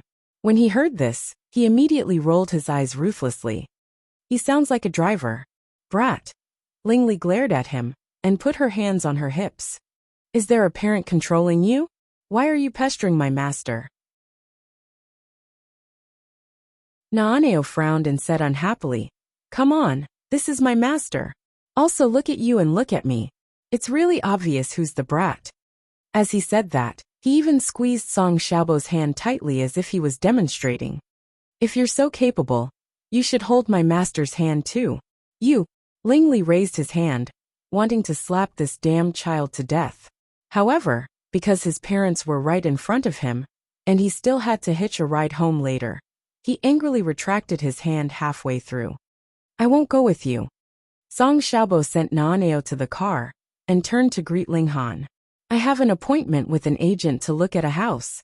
It's almost time, so I'll leave first. Look at a house. Yi Huanyan and Ling Li both poked their heads out of the car. What house? Min Min is coming back. Since I'm going to marry her, we need a house when we get married. Renting a house is too troublesome, and hotels aren't very good either. So I want to buy one myself. Song Xiaobo's serious expression made it hard for others to laugh. Yi Huanyan hesitated. Well, do you have enough money? I saved a little. While he spoke, he glanced at his wrist. Time's up, I have to go. Goodbye. Seeing Song Xiaobo run toward the subway entrance, Yi Huanyan frowned and looked up to ask Ling Han, who was outside the car. Xiaobo said that he saved a little. How much did he save? Does he know what the housing prices in Lanjiang City are now? Ling Han shook his head. He was not interested in Song Xiaobo's matter. Instead, it was Ling Li who asked. Are houses in Lanjiang City very expensive now? Yi Huanyan turned around. I saw the news 2 days ago.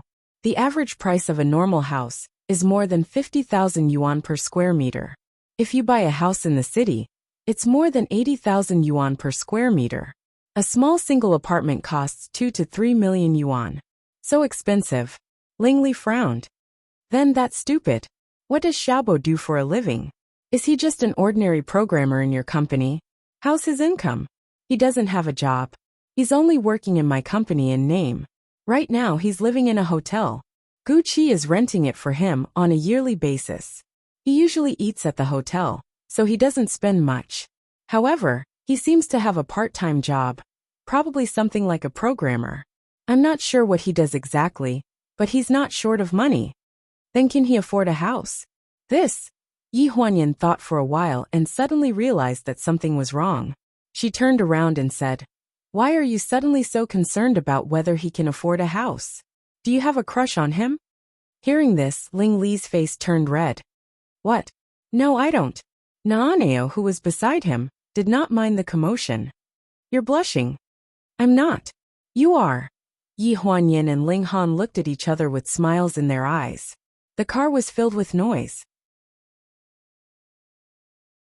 Under the starry night sky, the car passed through the bustling streets and steadily drove toward the suburbs. Saturday night, in a private room on the first floor of Dawn Hotel, Hong Rizhang arrived very early. After several unexpected situations, he was also worried that a long night might cause trouble. Umbo finally relented. Seeing that the acquisition was about to be completed with a 10% discount, this was a great bargain. In the private room, a table full of dishes was served. Hong Rizhang became more and more uneasy as he waited. Half an hour later than the agreed time, Umbo arrived. Oh, I'm sorry. There was a traffic jam on the road, so I'm a little late. You've been waiting for a long time. Hong Rizhang was unhappy, but he still had to smile. Even if there were no competitors, at this final juncture, he could not fall out with him. What if a cornered dog jumped over the wall?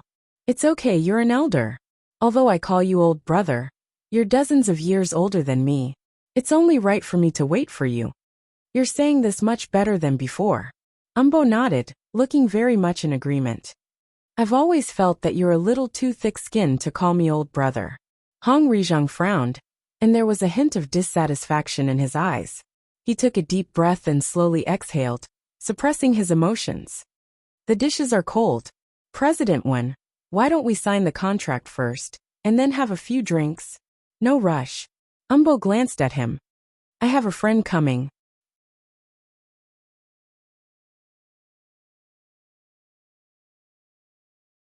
Chapter 546. Friend. Hong Rizhang's eyes narrowed. Aren't we signing the contract today? Before Umbo could answer, the door to the private room opened, and the waiter let a tall man in. The man was wearing a linen suit. He was 1.85 meters tall, but he had a very bright aura. His entire person was out of place with the austere atmosphere in the room. A singer, or rather, an actor, should not appear at the scene where they were discussing business, especially when they were discussing such an important contract. However, his appearance was not very abrupt. After all, before this, Su Nianhua had ruined the acquisition of pleasure by venture media. Mr. Wen, what do you mean by this? Hong Rizhang's face tightened, revealing a nervous expression. Even though he felt that Umbo would never work with him again after seeing Su Nianhua's information, the appearance of Su Nianhua at this moment had indeed caught him off guard. A long night was fraught with dreams. Indeed, a long night was fraught with dreams.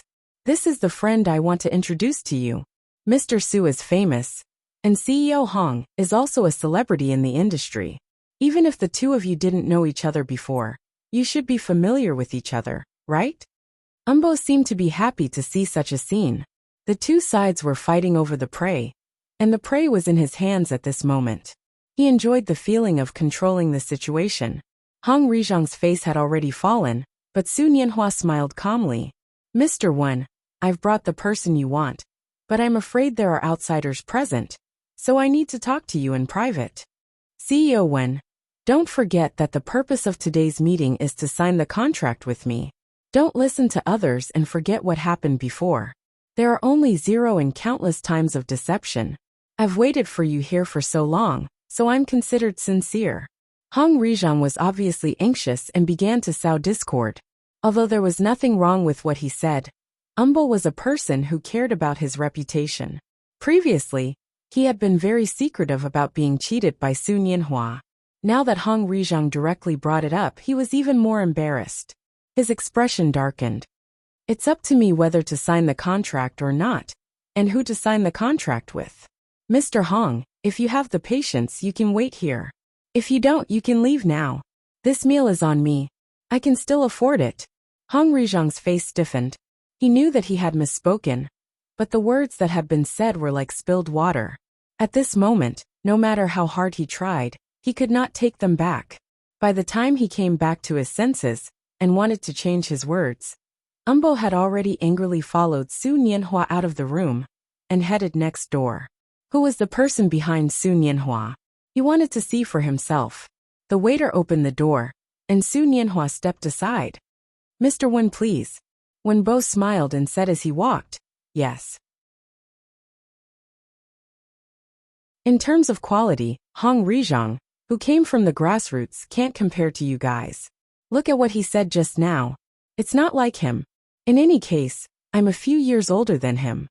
Even if the deal doesn't work out, we still have to be benevolent. When doing business, we always have to leave a way out for ourselves. A person like CEO Hong is indeed not suitable to be a trustworthy business partner. The voice in the room was a woman's voice. It was a little hoarse, but it was not unfamiliar to Umbo. Mr. Wen, long time no see. Yi Huanyan stood up and nodded politely. Umbo's eyes did not reveal much surprise. This was within her expectations, and it was also within Ling Han's expectations. They guessed that the reason why Umbo gave Su Nianhua a chance was that he had guessed, or rather thought that he had guessed, that the person behind it was Gu Huanyan. And he thought that Gu Huanyan had already broken up with Ling Han and was about to part ways. If that was the case, then cooperating with Su Nianhua would be like cooperating with Gu Huanyan. Relying on Gu Huanyan would be equivalent to relying on the Gu Corporation. Why not do such a good thing? Umbo glanced at her face meaningfully. It's been a long time. The last time we met, it was my nephew who introduced you to me. That was a year ago. Umbo was the first relative that Ling Han had introduced to Yi Huanyan. Yi Huanyan smiled embarrassedly. I didn't show up previously, because I felt that it was somewhat inconvenient. In the end, I still couldn't escape your eyes. As juniors, we can only admit our mistakes. Please don't mind. I understand. Young people have their own opinions when it comes to matters of the heart. Umbo sized her up. I'm just curious what Miss Gu plans to do in the future. There's no problem with Pleasure Group taking over from me, but I hope you don't mind if I ask about the final owner? Yi Huanyan smiled and glanced at Su Nianhua beside her. It's prepared for Ashen. He's been an artist for so many years. It's time for him to move behind the scenes. Then on the surface, Umbo chuckled. I'm talking about my nephew. He's a reputable person. After the divorce, I'll make it up to him. At the mention of Ling Han, Yi Huanyan's expression turned cold. Although I can't return pleasure to him, if he's willing, he can stay at pleasure and be the vice president or go to the branch company. If he's unwilling, the money I'll give him is enough for him to live the rest of his life. Miss Gu, you're really straightforward. The Gu family has always done things this way. We don't owe anyone anything. I was afraid that you would care about your nephew's reputation, so I didn't do anything. To be honest, my brother and father have heard about it, and they don't want me to get involved in this project anymore. Umbo's expression tightened. What's wrong? It's all because of pleasure. My father and brother don't think it's worth it to make such a big fuss. At this point, Yi Huanyan didn't continue the topic. Instead, she changed the topic. But Ashen has been at pleasure for a long time, and he has feelings for it. He likes this place, and he'll be familiar with the original management system in the future. I respect his opinion. As for my father and brother, they'll follow my lead. Umbo breathed a sigh of relief. Although he knew that since Gu Huanyan was here, there was no way she wouldn't want to sign the contract. But how much money did Gu Huanyan have? He was afraid that a small Haiyan media wouldn't be able to handle pleasure. After all, it was still supported by the Gu Corporation. Actually, Miss Gu and Mr. Su have good taste. Pleasure Group has suffered a heavy blow now, but it has a good foundation. With a little repair, it can make a comeback. If it weren't for the lack of funds, I wouldn't have thought of selling it. After a round of back and forth, the initiative once again fell into Yi Huanyan's hands. Didn't I say that I respect Ashen's opinion? By the way, I've brought the contract. If you don't have any objections, we'll sign it today. What do you think? It's still the contract you gave me last time, right? Yes. I don't have any objections. Let's sign it directly. Straightforward. A few bold strokes on the contract, a personal seal, a signature, and a handshake were done in one go. Happy cooperation. Yi Huanyan and Su Nianhua looked at each other and smiled meaningfully. At this moment, there was a commotion at the door. The waiter couldn't stop Hong Rizhang. While he was struggling with his assistant, Hong Rizhang broke in.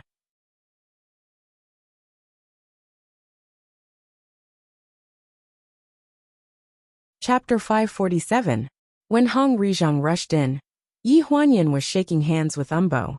Both of them were beaming with joy. Happy cooperation. With a bang, the door was knocked open. The assistant behind Yi Huanyan was tidying up the documents on the table. It was obvious that it was an acquisition contract.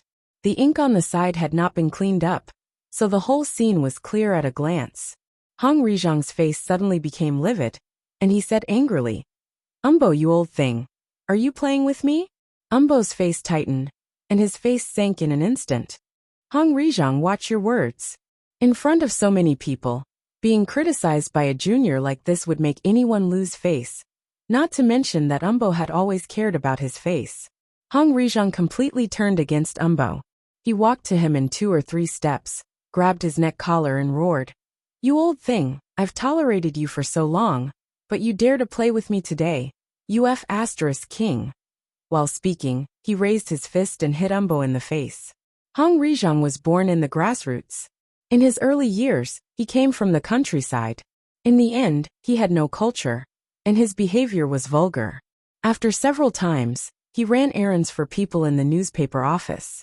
Later, by chance, he married the daughter of the chief editor of the newspaper office, and then he touched the edge of the media industry. In the past few years, he also mingled with the upper class. His violent temper was restrained, and he liked to pretend to be elegant. However, there was a saying that it was easy to change mountains and rivers, but hard to change one's nature. When someone really touched his bottom line, his original face was completely exposed. Although Umbo was old, he had a good foundation. Otherwise, after being hit by Hong Rizhang's solid punch, he would have lost his life. At this time, he just staggered, flipped over and fell to the ground. Before he could throw a second punch, the security guards next to him rushed forward and pulled Hong Rizhang down. Umbo lay on the ground, covering half of his face and groaning. After a long time he was restrained. He looked like he had sprained his waist, and pointed at Hong Rizhang angrily. Crazy! How can I do business with a bandit like you? You're really crazy. I'm going to call the police. Hong Rizhang struggled in the hands of the security guards and shouted, You're going to call the police? I think it's time to call the police and get yourself in jail. This woman. He glared at Yi Huanyan fiercely. How dare you sign a contract with Ling Han's woman? Umbo, is your brain not working well because of your age? Yi Huanyan didn't get angry no matter how he shouted. She waited for the assistant behind her to finish packing up all the contracts before glancing at him. Mr. Wen is an elder. Mr. Hong, no matter how dissatisfied you are, you should save some face for your elders. It's unreasonable to yell like this. Bah! Hong Rizhang spat at Yi Huanyan angrily. Su Nianhua's face tensed up. He shielded her behind him and gave the security guards a look. Why aren't you asking Mr. Hong to leave? Hearing this, the two security guards looked at each other with a troubled expression. At this moment, it was already very difficult for them to hold Hong Rizhang and not let him come out to hurt people. It was obvious that Hong Rizhang was trained, and his hand strength was very strong. All right, CEO Hong isn't such an unreasonable person. Yi Huanyan sneered. He just lost in business and can't afford to lose. Hong Rizhang was so angry that his whole body trembled. Don't pretend to be a good girl. Gu Huanyan, let me tell you, others don't know about your background. But do you think I don't know? What second miss of the Gu family? Bah! Su Nianhua and Yi Huanyan's expressions changed slightly when they heard this. In the end, Hong Rizhang did not say what he wanted to say. The security guards rushed over after hearing the news and hurriedly dragged him out. Umbo's injuries were not light, so his assistant rushed to send him to the hospital. On the way out of the hotel, Gu Qi drove. Su Nianhua sat in the passenger seat, and Yi Huanyan sat in the back. The words in Shuguang Hotel made the three of them a little wary. Hong Rizhang knows about my identity. He didn't finish speaking. It might not be about this matter, Su Nianhua replied. If it's not about this matter, then what else can be considered as a background? Yi Huanyan asked. Apart from this matter, which I haven't announced to the public, I don't think anything else can be considered as a background, right? Su Nianhua was silent for a few seconds.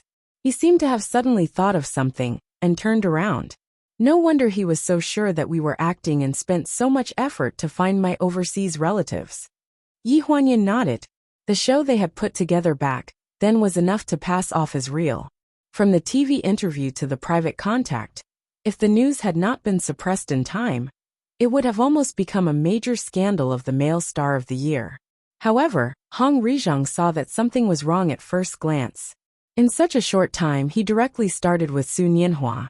As soon as he came, he checked his relatives and determined that he was helping Ling Han. Su Nianhua looked at Yi Huanyan in the back seat seriously. If he had told Umbo about this earlier, I'm afraid we wouldn't have signed this contract so easily. Yi Huanyan said thoughtfully, sometimes, some people always want to leave a trick up their sleeve. Fortunately, it was a close call. With the contract in hand, Pleasure Group's future was bright. As long as they rested for a few days, they would be able to resume operations. This could be said to be a happy ending for everyone. However, Gu Qi's voice suddenly sounded in the car. He seemed to have thought about it for a long time before he spoke. Who told him about second Mrs. Identity? Gu Qi's voice was very deep. He had always been a person who paid attention to details. Since he brought it up, it meant that he felt that this matter was unusual and could not be casually ignored. Indeed, Yi Huanyan's identity was known to almost no one except for a few close friends. This was what made this matter suspicious. It's not difficult to find out if someone who knows your identity did an elimination method. Su Nianhua counted with his fingers and said, the people from the Gu family's Four Seasons villa can be excluded. Xiao Yu and I have no contact with Hong Rizhang, so we can be excluded. Other than Ling Han, who else knows? Previously, you often moved between the two companies. Does anyone know anything? Yi Huanyan hesitated for a few seconds and frowned. Ling Han's secretary Xiao Dong. After saying this, without waiting for the two men in front of her to make any comments, She hurriedly explained. It can't be Xiaodong. She said before that she would go back to work at Pleasure Group. She has no reason to do this kind of thing. Gu Qi's voice came from the front seat, but he was not asking about Yi Huanyan. Mr. Su, how's your uncle's business overseas? Su Nianhua was slightly stunned. CL Pharmaceutical Group. It's not very big, but it's also a medium-sized listed company. How good is your uncle at keeping his privacy? Very strict. Su Nianhua's face suddenly sank. Gu Qi did not continue to ask, but Su Nianhua and Yi Huanyan had already realized something. How could Hong Rizhang, a small local tyrant of Lanjiang City, have the ability to find out the personal information of the chairman of a medium-sized listed company overseas?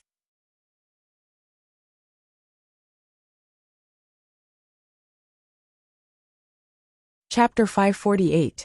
The question of how Hong Rizhang found out about Yi Huanyan's background was left to Gu Qi to investigate in secret. His people had been watching Hong Rizhang for a while, and now the task was only extended. Gu Min returned to China yesterday. When she came back, she wanted to let her use her ability to pick locks and steal something. But when Siyuan came in handy, so she didn't bother her anymore. Flying back and forth was torturous.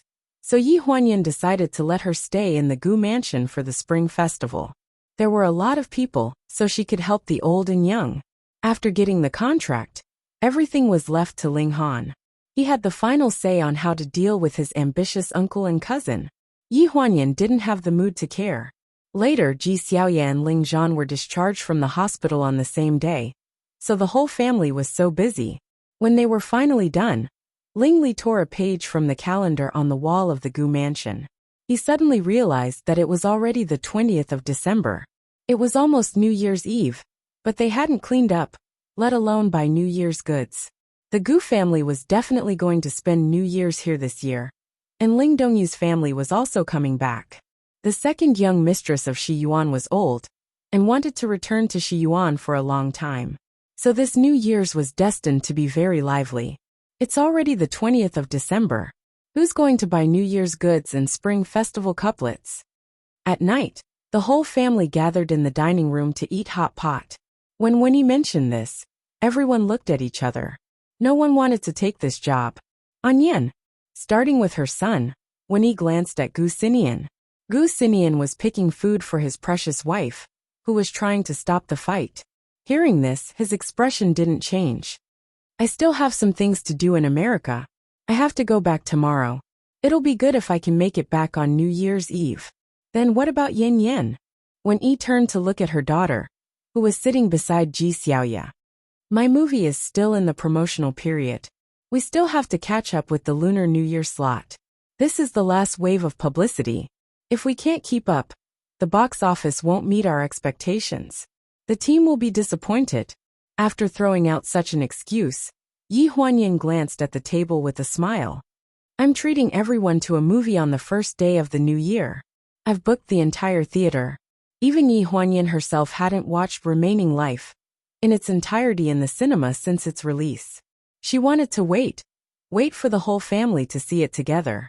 When he glanced at her indifferently, and then turned to look at her son-in-law. What about you? This is your family's old house. Don't tell me you have something to do? He does have something to do. Ling Han didn't refuse, but Yi Huanyan defended him. Pleasure just came back. He has a lot of things to do. It's not easy to sit here and have a meal with us. He really doesn't have time for this. Find someone else. Winnie angrily put down her chopsticks and glanced at the people at the table. Her eyes were burning. The people at this table were pregnant, had something to do in America, were promoting the movie, were reopening their companies, were coming back from gastroenteritis surgery, and were not even as tall as the table. Fu Yingxiang was the only guest left. She was neither a member of the Ling family, nor a member of the Gu family, so it wasn't good to bother her. Therefore there were only two reckless girls left. When Yi's gaze landed on the two maidservants, the two maidservants were still eating with their heads lowered. It was as if they had not participated in the discussion. From the first time they met, Ling Li had a great interest in Gu Min. After 2 days of interaction, They found that they had similar temperaments. Every day, they would go out for morning exercises like they were little sisters who had been together for more than 10 years. From time to time, they would go to the dojo to practice. Gu-min, you seem to have a lot of free time recently? Wen Yi's voice had a hint of warning. Gu-min looked up and was stunned. I'm not free. I help young master buy the things that young madam wants to eat every day. I went to buy these strawberries this afternoon. Someone at the table snorted, followed by Ji Xiaoya's dissatisfied questioning. Didn't you say that you were the one who bought all those strawberries? Who told you to order people around blindly? Wen Yi coughed dryly and her eyes fell on Ling Li. Then what about you? Hey, you can't order your own people around. But you want to order me around? Hearing this tone, Ling Li's temper flared up. He glared at Wen Yi without holding back. I say, Auntie, you really don't hold back. Wen Yi had lived for more than half of her life. When she was young, she had a fiery temper, and no one dared to provoke her. Now that she was older, her social status and family status were the same. What she said was even more irrefutable. On the other hand, it was useless to get involved with the Ling family. Yi Huanyan hurriedly gave Ling Li and Gu Min a look. Ling Li didn't intend to respond at first, but from the corner of his eye, he glanced at Yi Huanyan's turquoise earring and suddenly had an idea. It's not that I can't do it. It's just that I've been busy revising the design drafts recently. Chris asked me 2,000 years ago if I was done revising. I said that I would give it to her in 2 days. When he gritted her teeth. What? Do you want me to help you tell Chris to postpone the submission of the paper? No. Ling Li raised his eyebrows. I never go back on my promises. If I say that I will hand it in 2 days, then I will hand it in 2 days. What he meant was that either you run errands, or you help me revise the design drafts. Originally, Yi Huanyan showed many of Ling Li's design drafts to Wen Yi. In Wen Yi's opinion, this girl's foundation wasn't good, but her design was very clever. Therefore, it wasn't impossible to have her as a teacher. She just wanted to take in a female disciple. She was waiting for this girl to lower her head. Then she would go with the flow. She didn't expect that this girl didn't have the ability, but she was very stubborn. Ever since she was humiliated in the hospital, she didn't mention the design drafts in front of her. This was good. Now she was using it as a deal. You want me to help you revise the design drafts? When he held back her anger and stared at Ling Li, her husband, Gu Ming, was holding a small wine glass and drinking by himself. He didn't stop this small farce in front of him. He looked at Ling Li and smiled very lovingly. For so many years, he rarely saw Wen Yi argue with the younger generation. After all, she didn't have a mouth for nothing. Very few people could beat her. This little girl was very interesting. Ling Li's face was full of slyness. Running errands to buy New Year goods, pasting spring couplets, and revising design drafts can't be done at the same time. If I do one, someone will do the other for me, right? Wen Yi was very persistent about the spring festival, so Ling Li stepped on the point. Design drafts, right? Wen Yi snorted and warned. As long as you're not afraid that your design drafts will be too eye-catching and cause trouble, I dare to revise them for you. If you dare to revise them, of course I'm not afraid of being eye-catching. Ling Li's sentence caused who knew how much trouble later on. Young and frivolous, she always felt that as long as it wasn't right in front of her, it wasn't a problem. Just like that, the matter of the New Year goods was settled. It was only after the discussion and the transaction was completed that Gu Min, who was standing at the side, looked up with a confused expression. Are you talking about the New Year goods that no one is buying? I can buy it when I run errands for the young master.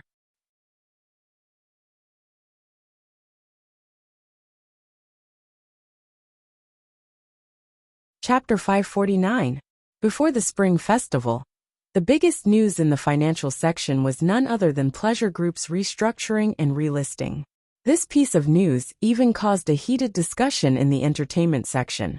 Everyone knew that Ling Han had become the man of Lanjiang City's Haiyan Media's president Gu. Being the son-in-law of the Gu family was a good job that everyone wanted. After all, it was good to have a strong backer. Moreover, the second daughter of the Gu family was so beautiful that any man would be attracted to her. Originally, It was thought that Pleasure Group was finished in the hands of Ling Han's third uncle. It would be sold at a low price and bought other companies. Who would have thought that Pleasure Group would make a comeback overnight? As soon as the news of relisting came out, Lanjiang City was in an uproar.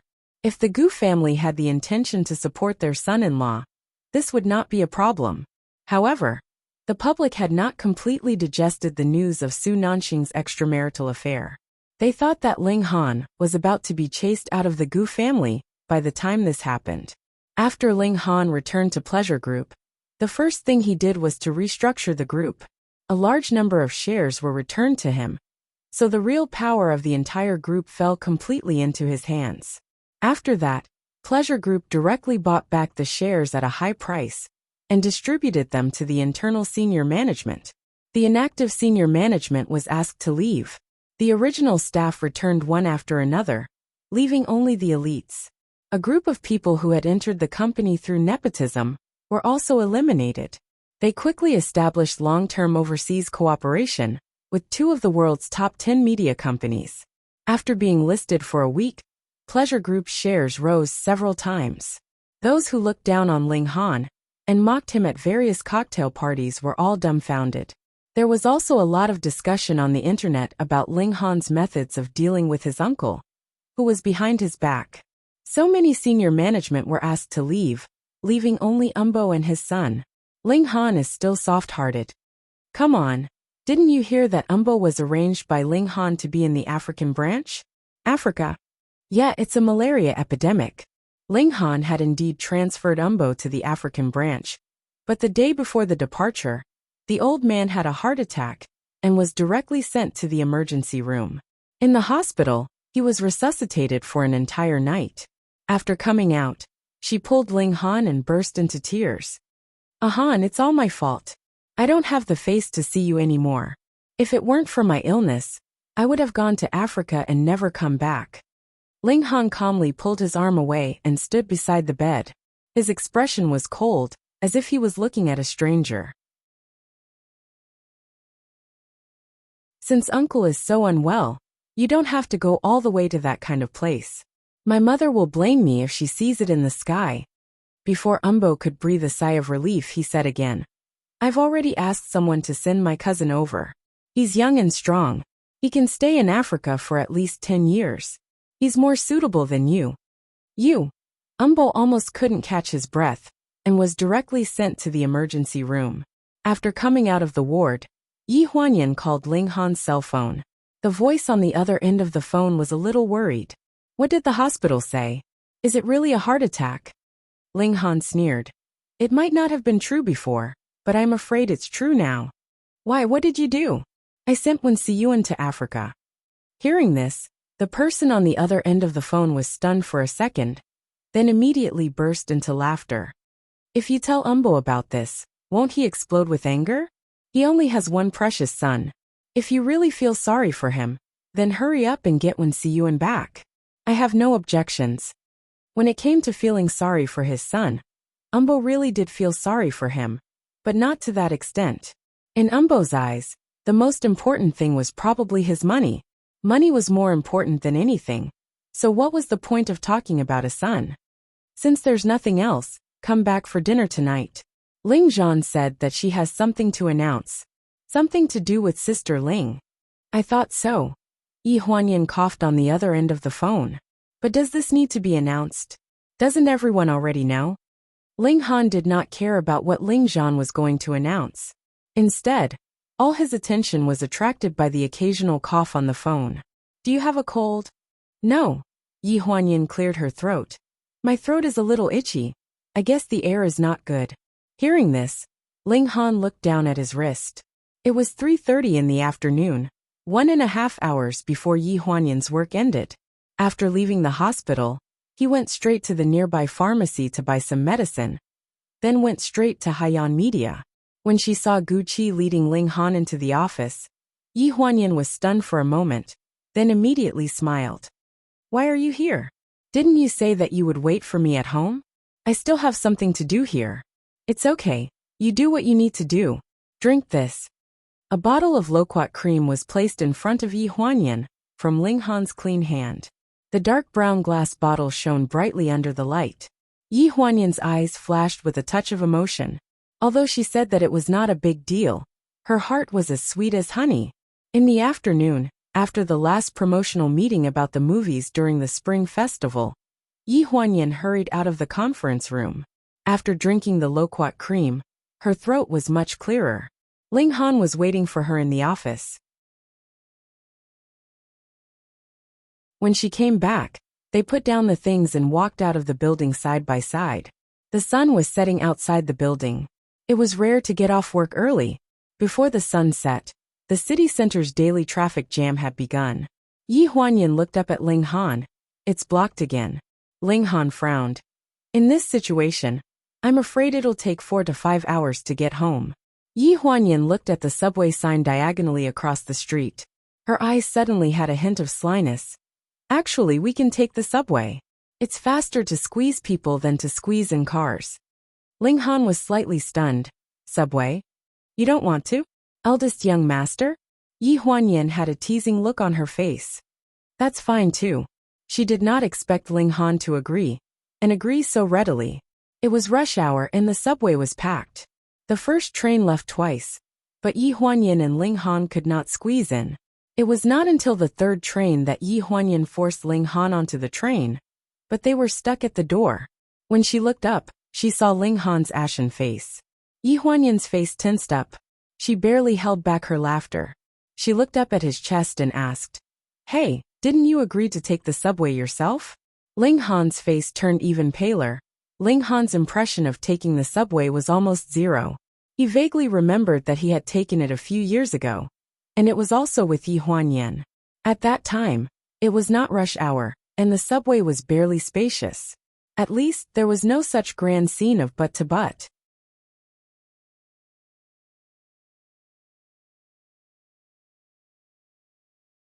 Chapter 550.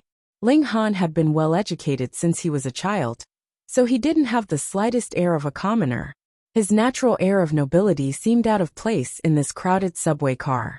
He didn't care about the crowd behind him, only minding his own business as he held Yi Huanyan in his arms, separating them from the crowd. Yi Huanyan glanced out of the corner of her eyes. There were already a few girls pretending to look at their phones, but they were actually secretly taking photos. She felt a little sour in her heart as she quietly raised her head to look at the man whose breath was connected to hers. Ling Han was 10 years older than her. When she first met him, he was just a young man who had just returned from school, a very gentle person. Many years passed in the blink of an eye. From Yi Huanyan's perspective, the first thing she saw was his chin. He had carefully shaved, and after looking for a long time, she could barely see some green stubble. His skin was very delicate, but it was a healthy wheat color. His sideburns were dyed with a few strands of gray that didn't match his age, but his facial features were very energetic, especially his pair of eyes. They were fierce and cold, but only a little gentler when he looked at her. At this moment, he was only focused on blocking the momentum of the crowd for Yi Huanyan, so he didn't have time to pay attention to her gaze. It was as gentle as water, but also filled with emotion. Suddenly, there was a tightening force around his waist. A trace of astonishment appeared in Ling Han's eyes. He followed the force and lowered his head to look at the woman in his arms. He didn't know when, but she was quietly lying on his chest with a pair of hands around his waist. At this moment, her breathing was even and close to his heartbeat. "What's wrong?" He lowered his head and asked in her ear.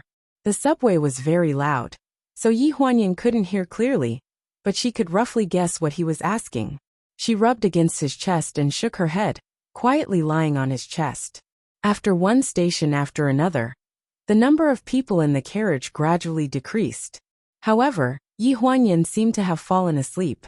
She closed her eyes and leaned on him, looking like she was sleeping peacefully. There was an empty seat next to her, but Ling Han didn't have the heart to disturb her. He was probably too tired these days. Going back to the old house, they had to take the bus to the terminal station. When they arrived at the terminal station, there were almost no people in the bus, except for some young people who looked like freshly graduated college students. They rented houses far away and leaned against the seats in the bus to take a nap. The train has stopped. The pleasant voice of the announcer rang out in the carriage. Ling Han patted Yi Huanyan on the shoulder and said in a low voice, "We're here." Only then did Yi Huanyan open her eyes.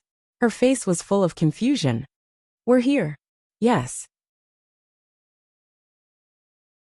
After getting off the subway, Ling Han held her hand and walked toward the exit. Suddenly, a burst of messy footsteps caught up with them. Wait. Yi Huanyan and Ling Han both turned around. Two young girls chased after him. They looked to be in their early 20s. One of them fell behind and was desperately rummaging through something in her school bag. "You are Director Gu Huanyan, right?" Ling Han and Yi Huanyan exchanged a look and smiled knowingly. Yi Huanyan nodded graciously. "I am." The two girls were wild with joy. "We just watched Remaining Life yesterday and thought that it was really well done. The script is top-notch, the filming and the actors are top-notch, and we're all your loyal fans. We've also watched your trilogy before, and we really can't find fault with the script. It's a work of conscience." "Thank you." Yi Huanyan thanked them politely. "Then can you give us an autograph?" The two girls looked expectant. Yi Huanyan was slightly stunned then smiled. "Sure." This was the first time someone had asked her for an autograph. After getting the autograph, the two girls kept fidgeting with an embarrassed look on their faces. Then Screenwriter Gu, "Can we take a photo with you?" Just one, is that okay?" Yi Huanyan was slightly stunned and looked up at Ling Han. "Go ahead, I'll help you." It was rare for Ling Han to take the initiative to make such a request. During the photo shoot, the two girls stood on either side of Yi Huanyan. One of them asked softly, "Screenwriter Gu, the person taking the photo is the legendary Ling Han, right? Your husband?" "The legendary Ling Han." Yi Huanyan couldn't help but laugh at this description. She thought to herself that she must tell this description to Ling Han later. So she nodded. "Yes, that's my husband. Your husband is so handsome. He must be the model for Ling Shuangqing in Remaining Life." Before Yi Huanyan could reply, the other girl anxiously interrupted. "Are you stupid? Ling Shuangqing and Guanju have a deep grudge against each other. In real life, who would be able to get together with such a deep grudge? That's just a script, don't take it for granted. Screenwriter Gu's husband looks considerate, unlike Ling Shuangqing. He's too cold." The girl on the left seemed to want to say something, but Ling Han's voice sounded from afar. "Smile, I'll count to 3. The two girls fell silent. One on the left and one on the right. Yi Huanyan put an arm around their shoulders and laughed. After the photos were taken, the two girls thanked him. As they walked, they judged the characters in the movie. During the photo shoot, the girl standing on the left obviously liked Ling Shuang's coldness very much, but the girl on the right hated this kind of coldness. "If my boyfriend was as cold as Ling Shuangqing, I would have broken up with him 800 times already. I would have frozen to death. I still prefer Bailan played by Baiyu. He's a childhood sweetheart, innocent and warm. A warm guy is like a central air conditioner. I don't like it." "What? Our Bailan is only warm to Guanju. Now it's only warm to Chinin." "Hey!" The two girls walked away with red faces and thick necks, leaving Yi Huanyan and Ling Han behind, side by side, as they slowly walked out of the subway entrance. The evening wind blew, making them shiver as they walked out of the subway. Ling Han tied a crimson scarf around Yi Huanyan's neck like a magic trick, then held her hand and put it in his pocket. "Didn't you not wear down jackets before?" Yi Huanyan looked at him curiously. In the past, he always wore a black woolen coat in winter, as if he was naturally not afraid of the cold. "I like it now I'm old." Ling Han smiled. "Because the pockets of down jackets were warmer, you couldn't bear to take your hand back when you put it in." Yi Huanyan put her hand into his pocket and sniffed. "Did you watch Remaining Life?" "Yes." He even booked the entire theater for the company to watch. It was natural for him to support his wife. "Then which character did you like the most?" The male lead, Ling Shuangqing, was a man who was cold to the bone. He fell in love with the female lead, Guanju, in college. Later, because of their family background, Guanju was deeply hurt and had to leave the country with a child. Little did they know that Ling Shuangqing was also carrying a huge psychological burden. He originally planned to let go of the past and start over, but he had already lost the person he loved the most in the sea of people. The story was not written according to Yi Huanyan, but the character design was inevitably close to Ling Han. Ling Shuangqing was cold and gentle, and he gave all his gentleness to Guanju. Yi Huanyan thought that Ling Han would like this character, but she didn't expect him to think for a few seconds and say 2 words in a hoarse voice. Bailan. That you're tuning in to the Earbook Haven YouTube channel. Don't forget to subscribe and join us on this journey to catch the most captivating stories.